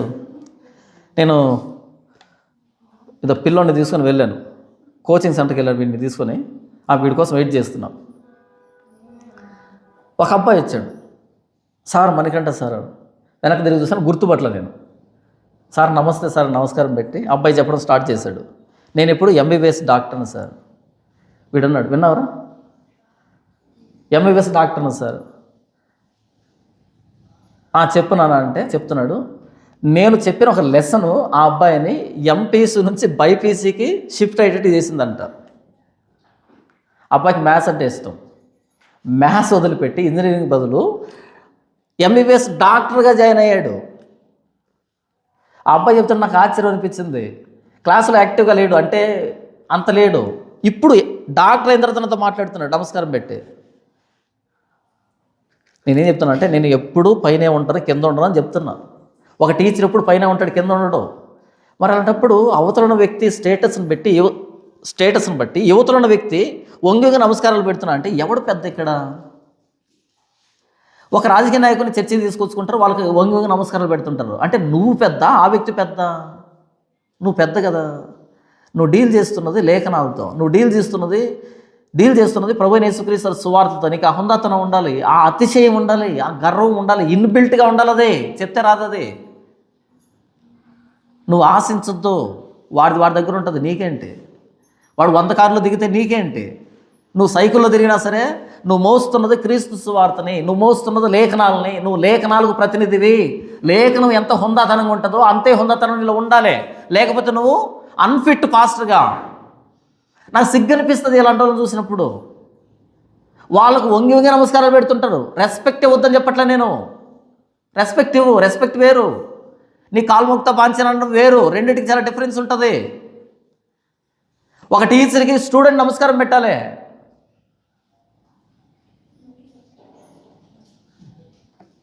వచ్చిన వాళ్ళు హిజ్కియా ప్రతినిధులు ఎవరి దగ్గరకు వచ్చారు? దేవుని ప్రతినిధి దగ్గరకు వచ్చారు. ఎలా వచ్చారు? గోనె పట్ట కట్టుకుని వచ్చారు. దానికి చెప్పాను ఇదంతానే. గోనె పట్ట కట్టు కావాల్సింది దేవుని ప్రతినిధి కాదు, హిజ్కియా ప్రతినిధులు, దేశ ప్రధానులు, దేశ ప్రతినిధులు వాళ్ళు కట్టుకోవాలి. ఎందుకంటే యెషయా దేవుని నోటి బోర, దేవుని నోటి బోర ఆ హుందాతనం మెయింటైన్ చేస్తుంది, ఆ అతిశయంగా ఉంటుంది, తగ్గించుకోదు. సైన్యములకు అధిపతిని యెహోవా సెలవిస్తున్నది ఏమనగా అని చెప్పాలి అంటే ఆ గొంతులో గంభీర్యం ఎక్కడ, ఆ హుందాతనం ఎక్కడ? ఈరోజు సేవకులు చూడండి, నీ కాల్ముక్త బాన్సర్ అనేటట్టుగా మాట్లాడుతుంటారు. ఎందుకంటే రూపాయి 10 రూపాయలు ఎవరేమో అనేటట్టుగా, ఇస్తే అంటే ఇవ్వకపోతాయండి. కేరీతు వాగు దగ్గర కూర్చున్నప్పుడు ఏలియాకు ఆహారం పంపించింది ఎవరు? ఆ దేవుడు ఇప్పుడు లేడా? ఆ దేవుడు ఇప్పుడు లేడా? ఇప్పటికీ ఉన్నాడు, ఎప్పటికీ ఉంటాడు ఆయన. ఆ హుందాతనం ఎక్కడ? బోధన లేకపోయినా ఏలియా మాట మార్చడు, అదే ఆజ్ఞాపిస్తుడు, అదే గంభీర్యం ఉంటుంది. హిజ్కియా సేవకులు గోనెపట్టు కట్టుకొని ఎక్కడికి వచ్చారంట? దేవుని ప్రతినిధి దగ్గరకు వచ్చారు. చూడండి, వీరు గోనెపట్టు కట్టుకుని వారే అతని ఎద్దుకు వచ్చి అతనితో ఇట్లన్నరి, హిజ్కియా సెలవిస్తున్నది ఏమనగా, ఈ దినము శ్రమయు శిక్షయు దూషణయు గల దినము. పిల్లలు పుట్టవచ్చిరు కానీ కనుటకు శక్తి చాలదు. ఓ యెషయా, ఇది దూషణ, శిక్ష, శ్రమతో కూడుకున్నటువంటి రోజు ఈరోజు. ఆ శిక్ష ఎలాగుందంటే, ఆ దూషణ ఎలాగుందంటే, ఆ శ్రమ ఎలాగుందంటే, పిల్లలు పుట్టవచ్చిరు కానీ కనుటకు శక్తి లేదు, శక్తి చాలట్లేదు. ఇప్పుడంటే కడుపు కోసి ఆపరేషన్ చేస్తున్నారు, అప్పట్లో ఆపరేషన్ లేదు, చాలా ప్రయత్నం చేస్తారు. బిడ్డ అడ్డం తిరిగినప్పుడు చాలా ప్రయత్నం చేస్తారు. చెట్టు చేతులు ఎత్తేస్తే తల్లి బిడ్డ ఇద్దరు అవుట్. ఇప్పుడు కడుపు కోస్తున్నారు ఆపరేషన్ పేరుతో, అప్పుడు కడుపు కోసేది లేదు. ఎంతసేపు ఉన్నా సరే నార్మల్ డెలివరీనే కావాలి. ఇక బిడ్డ అడ్డం తిరిగితే ఆశ వదిలిపెట్టుకోవాలి.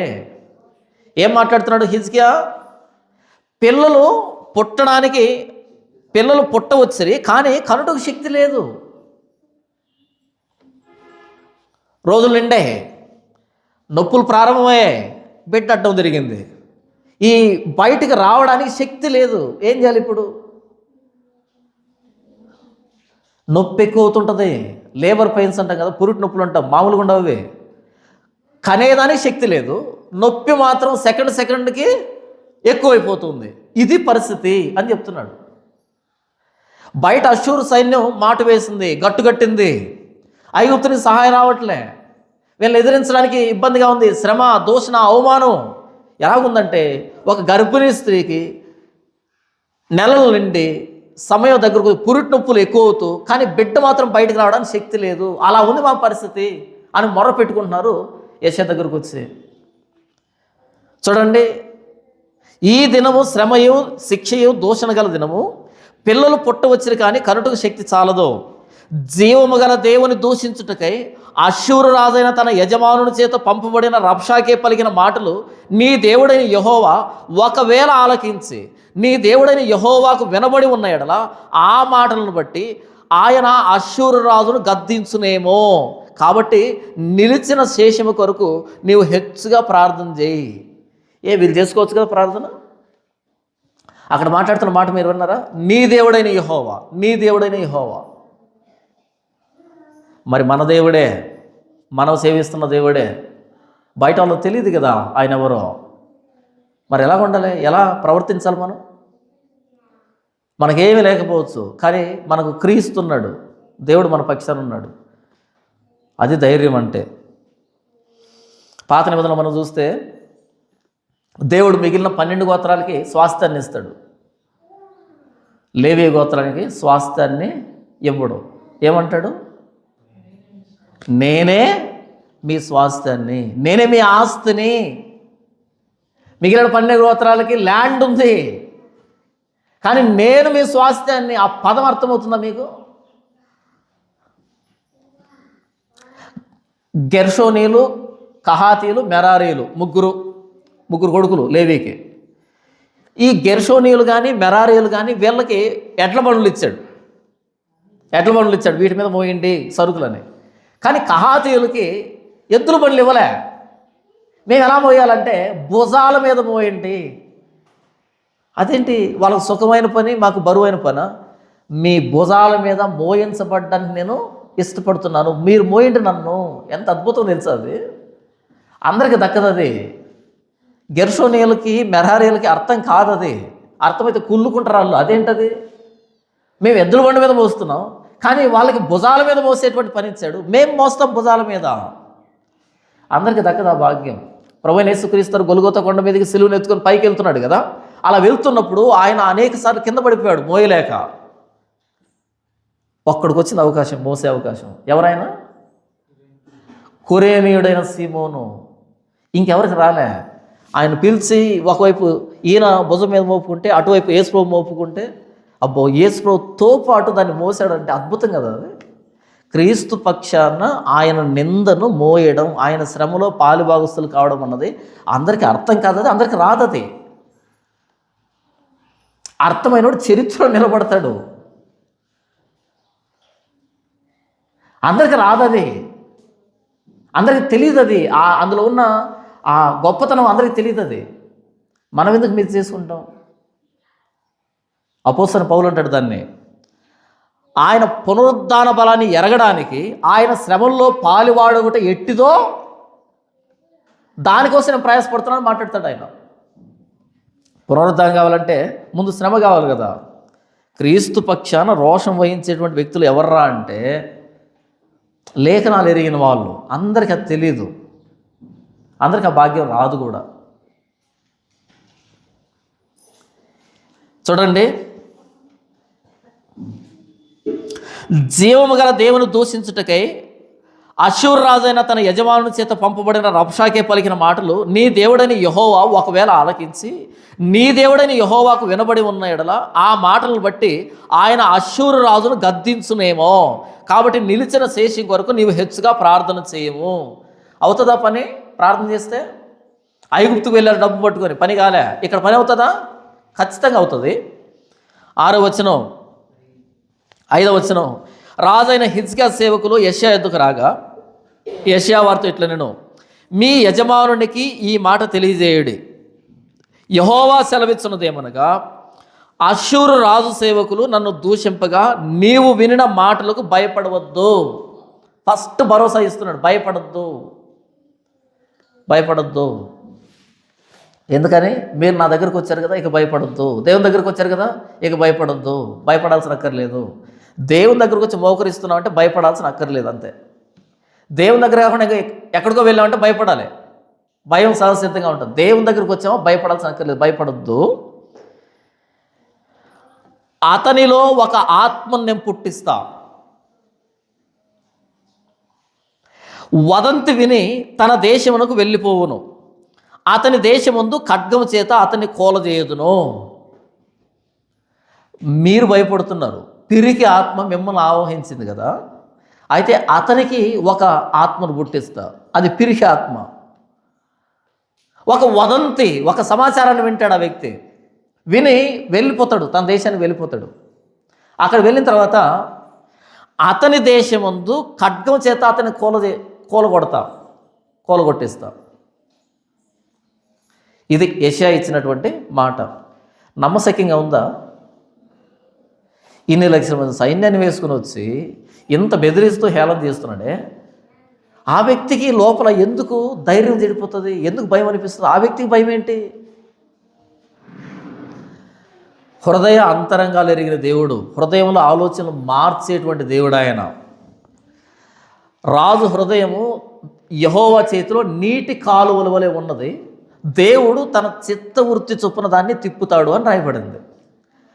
రాజు హృదయం దేవుని చేతిలో ఎలా ఉందంట? నీటి కాలువ.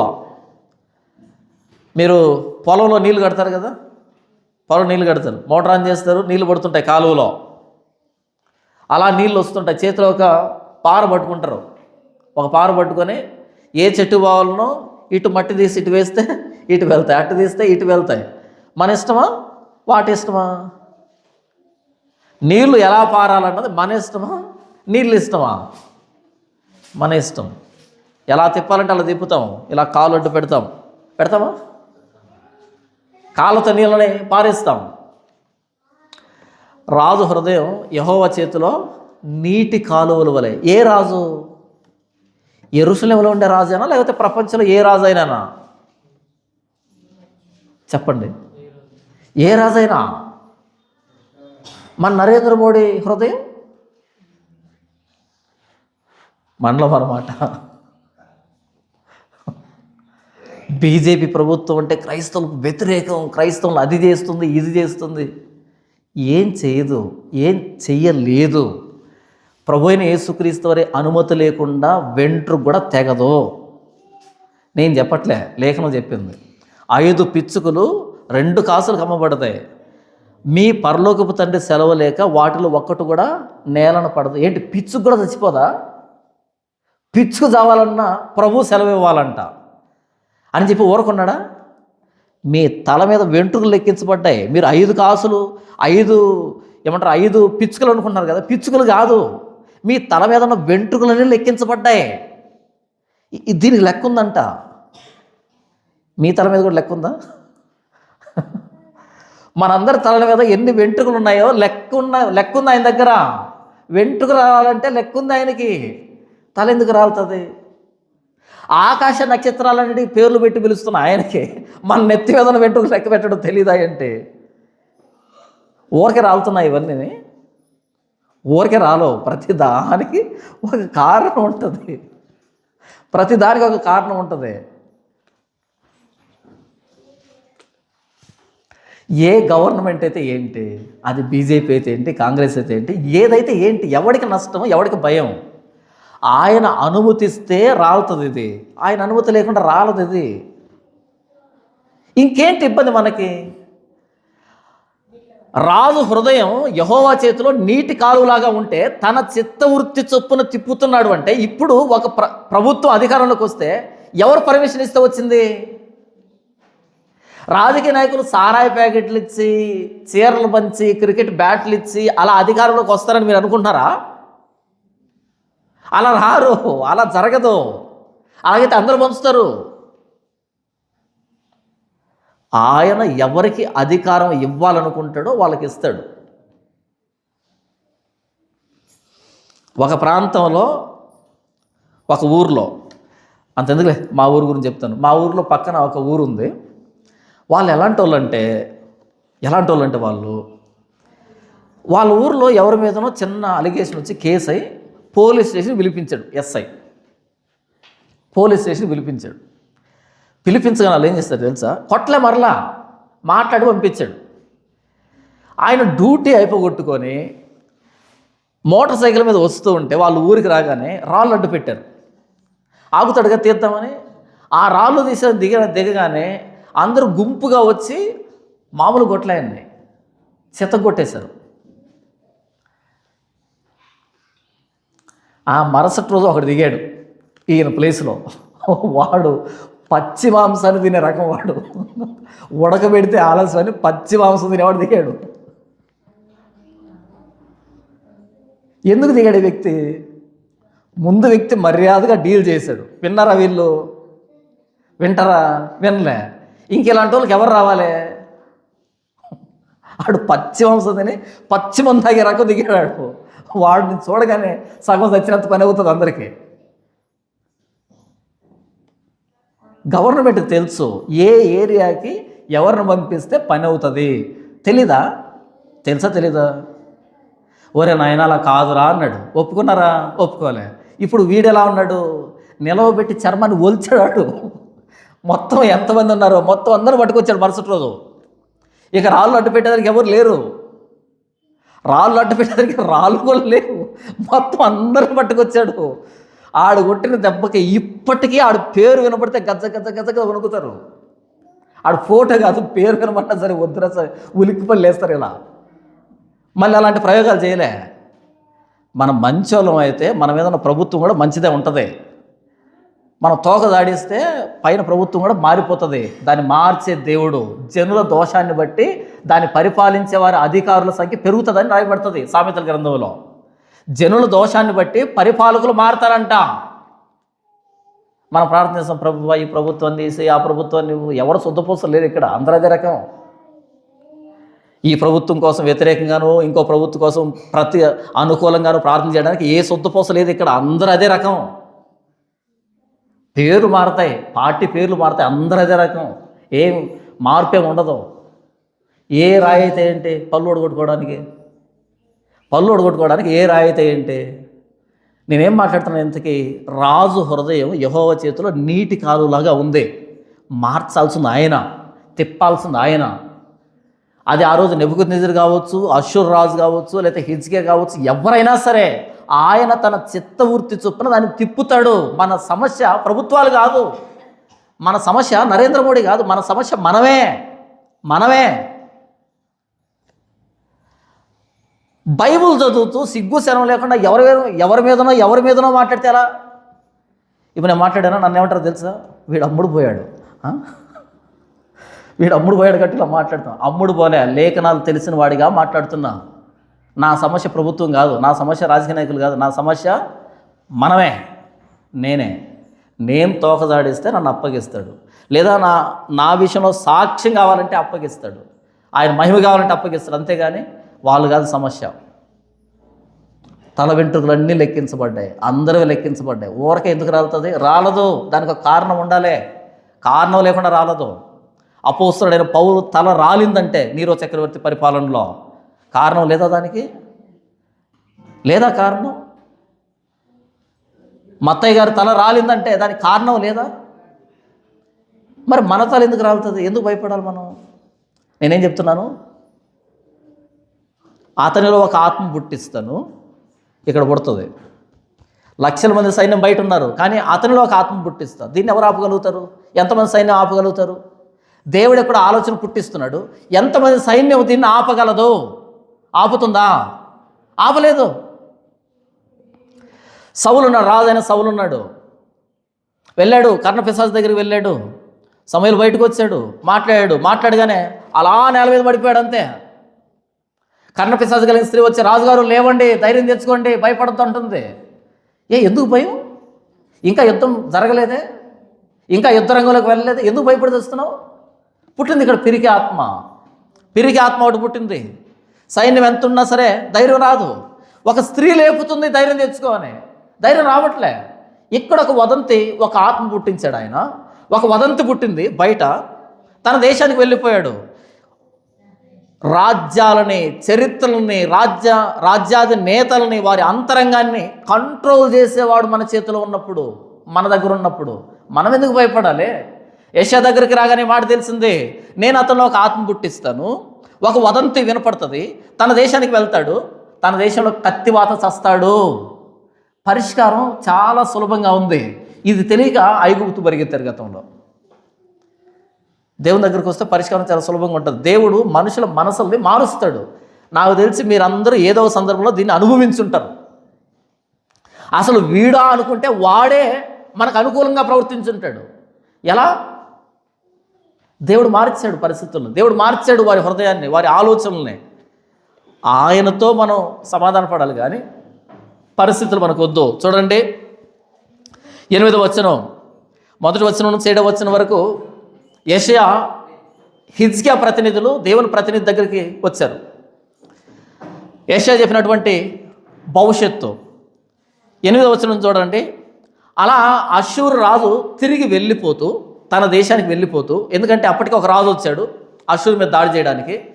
ఐథియోపియా రాజు తిర్హాకా అంటారు ఆయన్ని.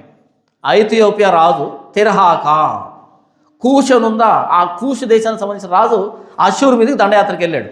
ఆయనేమో ఎక్కడికి వస్తే ఈయనేమో అక్కడికి వెళ్ళాడు. వెళ్ళగానే ఇప్పుడు కాపాడుకోవాలి కదా, మళ్ళీ ఈయన వదిలిపెట్టి వెళ్తున్నాడు అక్కడికి, తన దేశానికి. ముందు అక్కడ జయించి మరలా వస్తానని. అలా వెళ్తూ ఒక ఉత్తరం రాసి వెళ్ళాడు. ఈసారి చెప్పడానికి ఆయన రాలే, రబ్షాకే ఉత్తరం రాశాడు, ఎందుకంటే టైం లేదు. మెసేజ్ పెట్టాడు సింపుల్గా. ఈసారి వస్తే మామూలుగా ఉండదని మెసేజ్ పెట్టాడు అంతే. చూడండి 8వ వచనం, అష్షూరు రాజు లాకీష్ పట్టణం విడిచి వెళ్ళి లిబ్నా మీద యుద్ధం చేయుచుండగా రబ్షాకే పోయి అతన్ని కలుసుకొనెను. ఇక్కడ మాట్లాడి అక్కడికి వెళ్ళి కలుసుకున్నాడంట. అంతటా కూషు రాజైన తెరహాక తన మీద యుద్ధము చేయుటకు వచ్చినని అష్షూరు రాజునకు వినబడినప్పుడు అతడు హిజ్కియా యొద్దకు దూతలను పంపి ఈలాగు ఆజ్ఞ ఇచ్చెను. అక్కడ వెళ్ళగానే లాకీషు పట్టణం దగ్గరికి వెళ్ళగానే ఒక వదంతి వినపడింది. అదేంటంటే కూషు రాజైన తెరహాక మన దేశం మీదకి యుద్ధానికి వెళ్ళాడంట అనే మాట వినపడగానే హడావిడిగా వెళ్ళిపోతూ కొంతమంది దూతలు పంపించాడు. ఒక ఉత్తరం ఇచ్చి వెళ్ళి ఉత్తరాన్ని ఇవ్వండి హిజ్కియాకి అని. ఆ ఉత్తరంలో ఏముంది, ముందు అధ్యాయంలో ఏం మాట్లాడాడో అదే ఉంది ఆ ఉత్తరంలో. చూడండి 10వ వచనం. యోధా రాజు హిజ్కియాతో ఇలాగ చెప్పుడే, యెరూషలేము అష్షూరు రాజు చేతికి అప్పగింపబడదని చెప్పి నీవు నమ్ముకొని ఉన్న నీ దేవుని చేత మోసపోకము. అష్షూరు రాజులు సకల దేశంలో బొత్తిగా నశింపచేసిన సంగతి నీకు వినబడినది కదా, నీవు మాత్రం తప్పించుకుందువా? నా పితరులు నిర్మూలన చేసిన గోజాను వారు కానీ, హారాను వారు కానీ, రెజపులు కానీ, తెలస్సారులో ఉండిన ఏదెనీయులు కానీ తమ దేవతల సహాయము వలన తప్పించుకొనిరా. హమాతు రాజు ఏమాయను, అర్పాదు రాజు ఏమాయను. అర్పాదు రాజును, సెపర్వయిము, హేనా, ఇవ్వా అను పట్టణముల రాజులు ఏమైరి అని వ్రాసరి. సేమ్ ముందే చెప్పాడు, రాసి పంపించాడు ఉత్తరం. ఇప్పుడు హిజ్కియా ఏం చేశాడు, ఆ ఉత్తరాన్ని తీసుకొని ముందు ఇవే మాటలు తన ప్రతినిధులకు వినబడినప్పుడు, ప్రతినిధులు చెప్పినప్పుడు హిజ్కియా ఏం చేశాడు, ఆయన కూడా బట్టలు చింపేసుకున్నాడు, గోనెపట్ట కట్టుకున్నాడు. ఇప్పుడు అవే మాటలు ఉత్తరంలో వస్తే హిజ్కియా ఏమని రెస్పాండ్ అవుతున్నాడు? ఎందుకని, దీనికంటే ముందు ఏషియాను సంప్రదించాడు కాబట్టి, ఇప్పుడు హిజ్కియా ఎలా ప్రవర్తిస్తున్నాడు అంటే 14వ వచనం. హిజ్కియా ఆ దూతల చేతిలో నుండి ఆ ఉత్తరం తీసుకుని చదివి యెహోవా మందిరంలోకి పోయి యెహోవా సన్నిధిని దాన్ని విప్పి పరచి, అలా యెహోవా మందిరంలోకి వెళ్ళాడు, దాన్ని ఇలా విప్పాడు, ఇలా పరిచాడు, యెహోవా మందిరంలో పరిచయం చేస్తున్నాడు. చూడండి, యెహోవా సన్నిధిని ఇట్లని ప్రార్థన చేశాను. ఇప్పుడు ఈయన ప్రార్థన చేస్తున్నాడు, ధైర్యం వచ్చింది కదా. ఇప్పుడు ఈయన ప్రార్థన చేసుకుంటున్నాడు, యెహోవా సన్నిధిని ఇట్లని ప్రార్థన చేశాను. యెహోవా, కెరూబుల మధ్యను నివసించుతున్న ఇశ్రాయేలీయుల దేవా, భూమి ఆకాశమును కలుగు చేసిన అద్వితీయ దేవా, నీవు లోకమందున్న సకల రాజ్యములకు దేవుడై ఉన్నావు. సైన్యములకు అధిపతి అయిన యెహోవా, చెవిగా ఆలకించుము. యెహోవా, కన్నులు తెరిచి దృష్టించుము. జీవము గల దేవుడు అయిన నిన్ను దూషించుటకై సన్హెరీబు పంపిన వాని మాటలను చెవిని పెట్టుము. యెహోవా, అష్షూరు రాజులు ఆ జనములను వారి దేశములను పాడు చేసి వారి దేవతలను అగ్నిలో వేసినది నిజమే. ఆ రాజ్యముల దేవతలు నిజమైన దేవుడు కాక మనుషుల చేత చేయబడిన కర్రలు రాళ్ళు కాని దేవతలు కావు కనుక వారు వారిని నిర్మూలన చేసిరి. యెహోవా, లోకమందున్న నీవే అద్వితీయ దేవుడు అయిన యెహోవావని సమస్త జనులు తెలుసుకున్నట్లు అతని చేతిలో నుండి మమ్మల్ని రక్షించుము ప్రార్థన చేశాడు.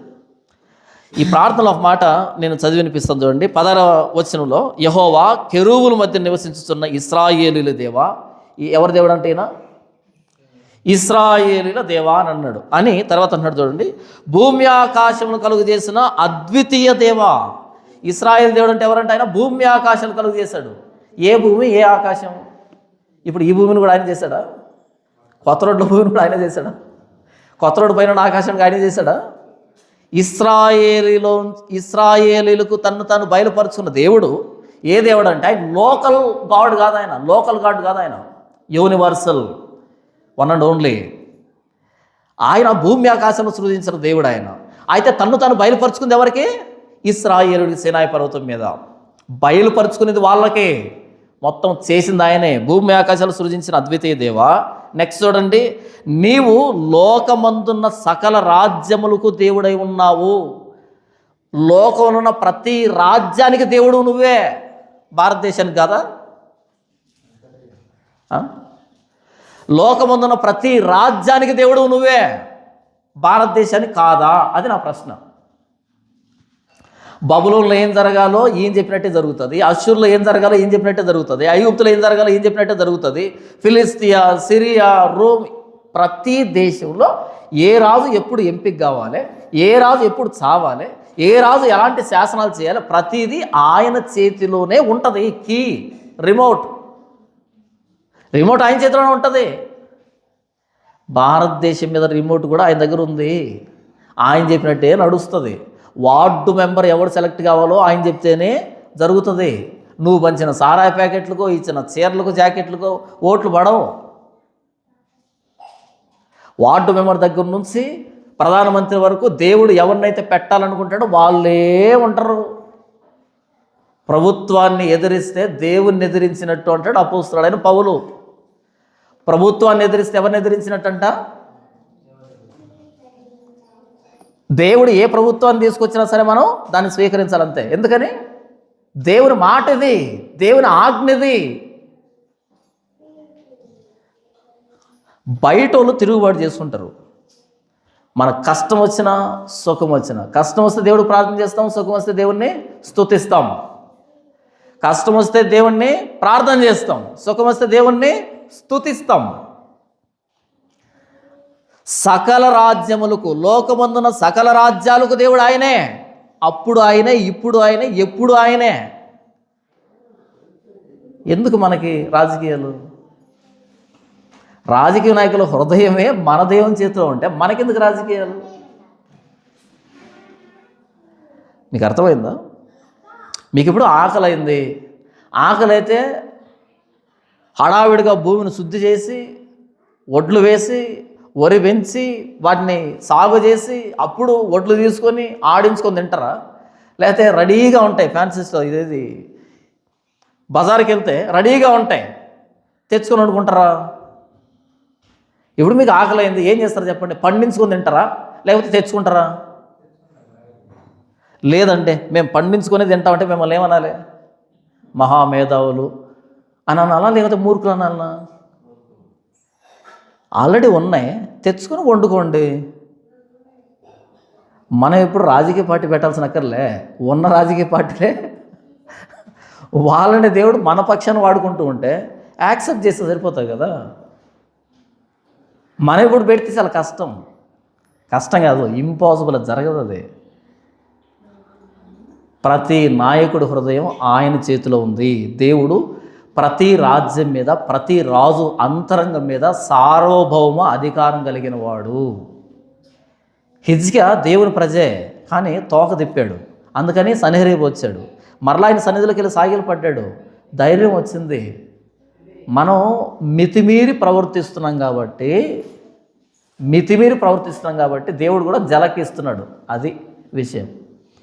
మనం మితిమీరి ప్రవర్తిస్తున్నాం కాబట్టి దేవుడు కూడా జలకిస్తున్నాడు. తూర్పు ఆరబడుతున్నాడు. తూర్పు ఆరబట్టేటప్పుడు తూర్పు గాలి కావాలి, వేడి గాలి కావాలి. ఎందుకంటే సత్సుగింజలని పోవాలి. క్రైస్తవులు ఎవరంటే ధైర్యవంతులు, పిరికోళ్ళు కాదు. నేనేం చెప్తున్నానంటే, యెహోవా భూమి ఆకాశాలు సృజించిన దేవా, నీవు లోకమందున సకల రాజ్యాలకు దేవుడు అయి ఉన్నావు. 17వ వచనం చూడండి. సైన్యములకు అధిపతికి యెహోవా చెవి ఎగ్గి ఆలకించుము. యెహోవా కన్నులు తెచ్చి దృష్టించు. జీవము గల దేవుడు అయిన నిన్ను దూషించుటకై సన్హెరీబు పంపిన వాని మాటలను చెవిని పెట్టు. నీవు జీవం కలిగిన దేవుడివి. నీ మీద మాట్లాడిన మాటలను ఆలోచించు, దృష్టి పెట్టు. 18వ వచనం చూడండి. యెహోవా అష్షూరు రాజులు ఆ జనములను, వారి దేశమును పాడు చేసి వారి దేవతలను అగ్నిలో వేసినది నిజమే. అబద్ధం కాదు. రబ్షాకే చెప్పింది నిజమే. మన మీద దాడులు జరుగుతున్నాయి, అబద్ధం కాదు, నిజమే.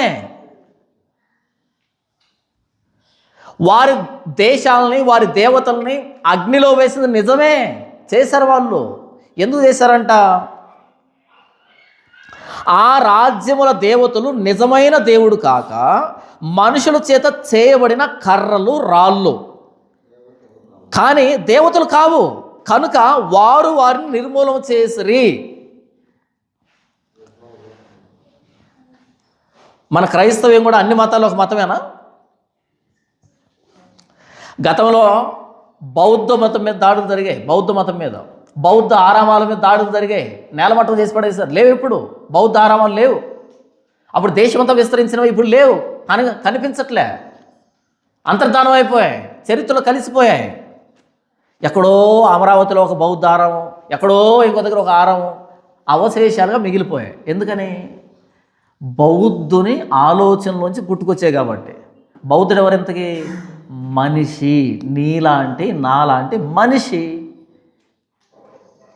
మనిషి ఆలోచన నుంచి పుట్టుకొచ్చినవి అంతరించిపోతాయి. కొన్ని వేల సంస్కృతులు పోయాయి, కొన్ని వేల మతాలు పోతాయి. క్రైస్తవ్యం అలాంటిదా? చెప్పు, క్రైస్తవ్యం అలాంటిదా? ఒక్కసారి ఒక రాజు వచ్చి దండయాత్ర చేస్తేనే బౌద్ధారామాలన్నీ కొట్టుకొని పోతే మరి క్రైస్తవ్యం? క్రీస్తు పుట్టాడు అనే సమాచారం విని వెర్రెక్కిపోయాడు ఒక ఆయన. ఎవరైనా? నియంత హేరోదు మొత్తం శాసనం జారీ చేశాడు. ఏ శాసనం తెలుసా? వాడిని ఒక్కనే చంపడానికి కాదు, ఆ ఏజ్లో ఉన్న అందరం చంపేసేయండి మిస్ కాకుండా. ఇలాంటి శాసనం ఎక్కడైనా ఉందా? వింత. యేసు ప్రభుని గురించి ప్రతిదీ వింతే. ఆ ఏజ్లో ఉన్న వాళ్ళందరినీ చుట్టుపక్కల లేపేసేయండి అని చెప్పాడు అంతే. ఎందుకని? మిస్ కాకూడదు. చచ్చిపోయాడా? ఈయన ఇక్కడ శాసనం రాస్తున్నాడు, అక్కడ దేవదూత ప్రత్యక్షమయ్యాడు, బయలుదేరండి 2 టికెట్లు ఇచ్చాడు. ఎక్కడికి అంటే ఐగుప్తుకి ఫ్లైట్ ఉంది, త్వరగా బయలుదేరండి. ఆ 2 ఫ్లైట్ టికెట్ ఇచ్చి అలా ఐగుప్తులో ల్యాండ్ చేశాడు. పసికందుగా చిన్న బిడ్డగా ఉన్న క్రీస్తుని ఏం చేయలేకపోతే ఇప్పుడు ఏంటి చేసేది అంటున్నా నేను. పునరుద్ధానుడు, పసిపిల్లోడు కాదు ఇప్పుడు క్రీస్తు, పునరుద్ధానుడు. సమాధిని జయించడాన్ని ఏం చేస్తావు? ఇంతకి చరిత్ర తెలియాలి, మన బైబిల్ మనకు తెలియాలి, మనం ఎవరు నమ్ముకున్నా మనకు తెలియాలి. ఇదేమైనా మతం అనుకున్నావా? అన్ని మతాలు లాంటి మతం అయితే వాటి మీద దాడులు చేస్తే అంతర్ధానం అయిపోయాయి.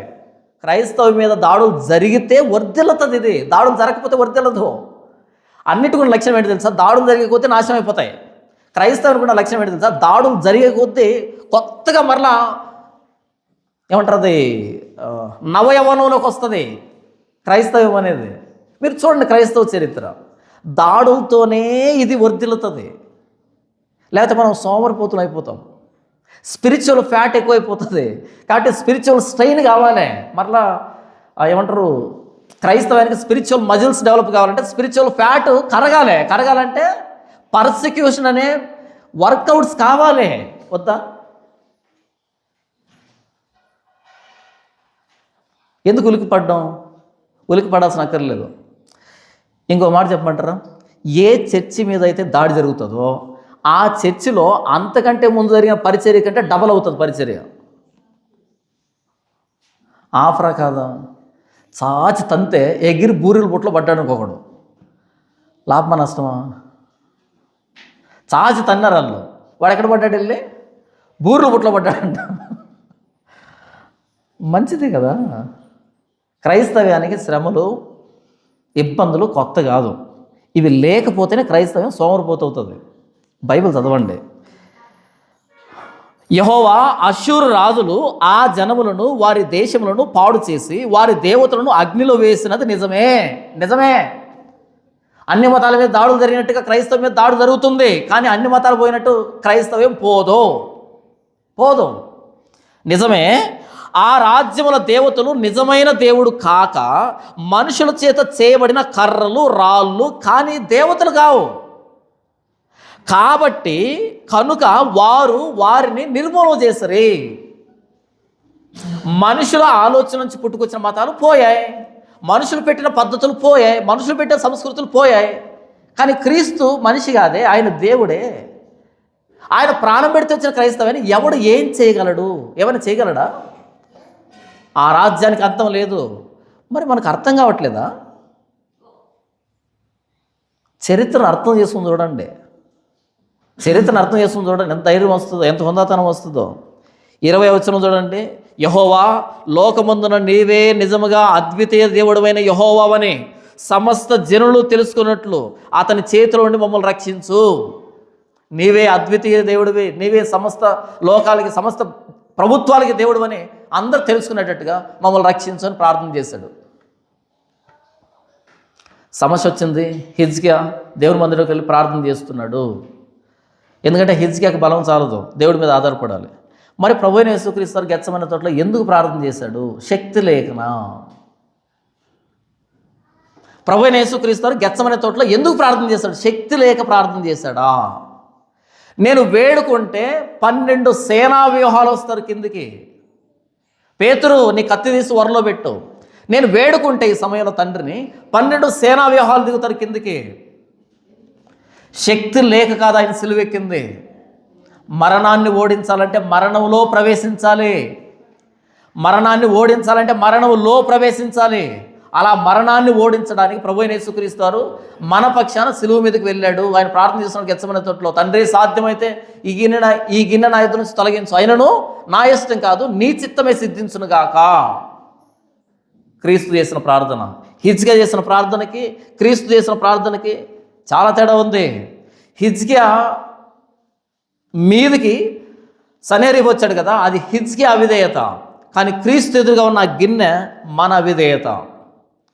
హిజ్కియా మీదకి అష్షూరు రాజు రావడానికి కారణం హిజ్కియా అవిధేయత అయితే, యూదుల అవిధేయత అయితే, యూదుల పాపం అయితే, మరి క్రీస్తు ఎదురుగా ఉన్న ఆ గిన్నె ఎన్ని లక్షల కోట్ల అష్షూరు సైన్యం అయితే క్రీస్తు ఎదురుగా ఉన్న ఆ గిన్నె ఉగ్రతా పాత్రతో సమానం చెప్పండి. ఎంతమంది అష్షూరు రాజులు అయితే ప్రభువైన యేసుక్రీస్తు ఉగ్రతా పాత్రలో ఒక బిందువుకు సమానం అవుతారు. వాళ్ళు దేవుని ఉగ్రతదే. ప్రభువైన యేసుక్రీస్తు అన్నారు, తండ్రి సాధ్యమైతే గిన్నె నా ఎదురు నుంచి తొలగించు, అయినను నా ఇష్టం కాదు నీ ఇష్టమే సిద్ధించునుగాక. ప్రార్థన చేశాడు, ఆ గిన్నెను మొత్తం తాగివేశాడు. నేను తాగకపోతే, మనుషులకు రక్షణ లేకపోతే నేను తాగుతాను. తాగేశాడు ఆయన అంతా. ఆ ఉగ్రతను భరించాడు. క్రీస్తు ప్రార్థన ఏంటంటే రక్షించు అని కాదు, నీ చిత్తం ఎలాగుంటే అలాగే కానివ్వు. హిజ్కియా ప్రార్థన ఏంటంటే రక్షించు. యేసు ప్రార్థన అంటే ఆయనను నా ఇష్టం కాదు నీ ఇష్టమే సిద్ధించునుగాక. క్రీస్తుని దేవుడు రక్షించలే, ఆయనను నలగొట్టుటకు యెహోవాకు ఇష్టమాయను. హిజ్కియాను దేవుడు విడిపించి మహిమ పొందాడు, క్రీస్తును అప్పగించి మహిమ పొందాడు. విడిపించినా అప్పగించిన దేవుడు తన మహిమ కోసం మనల్ని వాడుకుంటే అది ధన్యత. శ్రమలు రావని కాదు, శ్రమలు వస్తాయి. హిజ్కియాకే తప్పలేదు, మనకెలా తప్పుతాయి? యేసుకే తప్పలేదు, మనకెలా తప్పుతాయి? శ్రమలు వస్తాయి. శ్రమలు ఏం చేయాలి? మొర్ర పెట్టాలి. దేవుడు ఏం చేస్తాడు? విడుదల ఇస్తాడు. ఇవ్వకపోయినా శత్రుకు వేషకు అభిందగోలు అన్నారు, ఓ రాజా ఇందును గూర్చి నీకు తాత్పర్యం చెప్పాలని, సమాధానం చెప్పాలని చింత మాకు లేదు. మా దేవుడు ఈ అగ్నిగుండంలోంచి విడిపించడానికి సమర్థుడు. విడిపించకపోయినా మేము నీవు నిలబెట్టించిన బంగారు బొమ్మకి నమస్కారం పెట్టము. మా దేవుడు విడిపించిన నమస్కారం పెట్టం, విడిపించకపోయినా పెట్టం. మన దేవుణ్ణి మహింపరచాలి. దేవుడు మన ఎందుకు మహింపరచబడడానికి తప్పించిన ఆయన మహిమ కోసమే, అప్పగించిన ఆయన మహిమ కోసమే. యెషయా గ్రంథం 37వ అధ్యాయం 1వ వచనం నుంచి 20వ వచనం వరకు ఏం చెప్పబడుతుందంటే, ఐగుప్తును ఆశ్రయించారు, అవమానం పాలయ్యారు. అష్షూరు దండయాత్రలో విసిగిపోయారు, అవమానించబడ్డారు, బాధ పెట్టబడ్డారు, శ్రమకు లోనయ్యారు. ఒక గర్భిణీ స్త్రీ బిడ్డను కనడానికి ఎలా ఇబ్బంది పడుతుందో శక్తి లేక అంత దారుణమైనటువంటి శ్రమ అనుభవించారు. అంత శ్రమ, అంత ఇబ్బంది. దానికి పరిష్కారం ఏంటంటే దేవుని ప్రతినిధి అయిన యెషయా దగ్గరికి రావడమే, దేవుని సన్నిధిలో ప్రార్థన చేయడమే, దేవుని సన్నిధిలో తమను తాము తగ్గించుకోవడమే దాని పరిష్కారం. దేవుని ఆశ్రయించడమే దాని పరిష్కారం. శ్రమలో హిజ్కియా చేసిన ప్రార్థన, అష్షూరు భయంలో హిజ్కియా దేవుని ఆశ్రయించిన విధానం, ఆ హిజ్కియా ప్రార్థన కంటే కోటి రెట్లు శ్రేష్టమైంది మన ప్రభువైన యేసుక్రీస్తు వారు గెత్సేమనే తోటలో చేసిన ప్రార్థన. ప్రభువైన యేసుక్రీస్తు వారు గెత్సేమనే తోటలో చేసిన ప్రార్థన అష్షూరు లాంటి శత్రువుల నుంచి విడిపించడానికి కాదు, మనల్ని మరణం నుంచి విడిపించడానికి, పాపం నుంచి విడిపించడానికి, నరకం నుంచి విడిపించడానికి, దేవుని ఉగ్రత నుంచి విడిపించడానికి, ఈ శత్రువుల నుంచి మనల్ని విడిపించడానికి ప్రభువైన యేసుక్రీస్తు వారు మన పక్షాన చేసిన ప్రార్థన అదే. అష్షూరు కంటే బలమైనటువంటి శత్రువు మరణం, అపవాది. ఆ అపవాదిని ప్రభువైన యేసుక్రీస్తు వారు ఓడించడానికి ఆయన గెత్సేమనే తోటలో ప్రార్థన చేస్తున్నాడు. మనకు అర్థం కావడానికి ప్రార్థన చేస్తున్నాడు ఆయన. హిజ్కియా ఆ రబ్షాకే పలికిన మాటలన్నింటినీ పరిచి ప్రార్థన చేశాడు యెహోవా సన్నిధిలో. ప్రభువైన యేసుక్రీస్తు వారు ఆ ధర్మశాస్త్రాన్ని, సేనాయి పర్వతం ఇచ్చిన ధర్మశాస్త్రాన్ని దేవుని సన్నిధిలో పరిచి ప్రార్థన చేసి మొత్తం అంతా ఆయన రక్తంతో తుడిచివేశాడు. మన మీద మనకు విరోధముగా, మనకు రుణముగా ఉండిన ప్రతి ఆజ్ఞను కట్టడిని యేసు రక్తంతో అలా తుడిచివేశాడు. అందుకు ప్రార్థన చేశాడు ఆయన, ధర్మశాస్త్రాన్ని పరిచి, మన పాపాలను పరిచి. తండ్రి, ఎంతవరకు యెషయా గ్రంథం 37వ అధ్యాయం 1వ వచనం నుంచి 20వ వచనం వరకు మీరు మాట్లాడిన ప్రతి లేఖన భాగాన్ని బట్టి మీకు కృతజ్ఞతలు. యెషయాకు శ్రమ వచ్చినప్పుడు, అష్షూరు రూపంలో ప్రమాదం వచ్చినప్పుడు ఆయన ఐగుప్తును ఆశ్రయిస్తే అవమానించబడ్డాడు. కానీ నీ ప్రవక్తను ఆశ్రయిస్తే, నీ ప్రవక్త ద్వారా నువ్వు మాట్లాడిన మాటలను ఆశ్రయిస్తే ఎంత ధైర్యం వచ్చింది. నీ సన్నిధికి వచ్చి ఆ పత్రికను పరిచి, ఆ ఉత్తరాన్ని పరిచి ప్రార్థన చేశాడు. నీ సార్వభౌమ అధికారాన్ని ఒప్పుకున్నాడు, గుర్తించాడు. అందుకని రక్షించమని వేడుకోగలిగాడు. తండ్రి, ఈరోజు అశ్షూరు కంటే బలమైన శత్రువులు, మరణం, పాపం, అపవాది, నరకం, దేవుని ఉగ్రత, ఇలాంటి బలమైనటువంటి శత్రువుల నుంచి, అశ్షూరు కంటే కోటెట్టు బలమైన శత్రువుల నుంచి నా ప్రభువైన యేసుక్రీస్తు నన్ను విడిపించడానికి గెత్సమనే తోటలో చేసిన ఆ ప్రార్థనను బట్టి మీ కృతజ్ఞతలు. నా మీద నాకు విరోధంగా ఉంటే నా ధర్మశాస్త్రంలో ప్రతి ఆజ్ఞ నా ప్రభువైన యేసుక్రీస్తు మీ సన్నిధిలో పరిచి ఆయన రక్తంతో ఆయన తుడిచివేసినందుకు మీకు వందనాలు. హిజ్కియా బలహీనుడై ప్రార్థన చేశాడు. నా ప్రభువైన యేసుక్రీస్తు సర్వ సృష్టికర్త నా పక్షాన్ని ప్రార్థన చేశాడు. నా పక్షాన ఇంత ప్రణాళిక మీ లేఖనాల్లో దాచి ఉంచినందుకే మీకు కృతజ్ఞతలు. ఏమి ఇచ్చినా వస్తుంది. నా ప్రభువైన యేసుక్రీస్తు శ్రేష్టమైన నామములో ఆరాధిస్తున్నాను తండ్రి. ఆమేన్.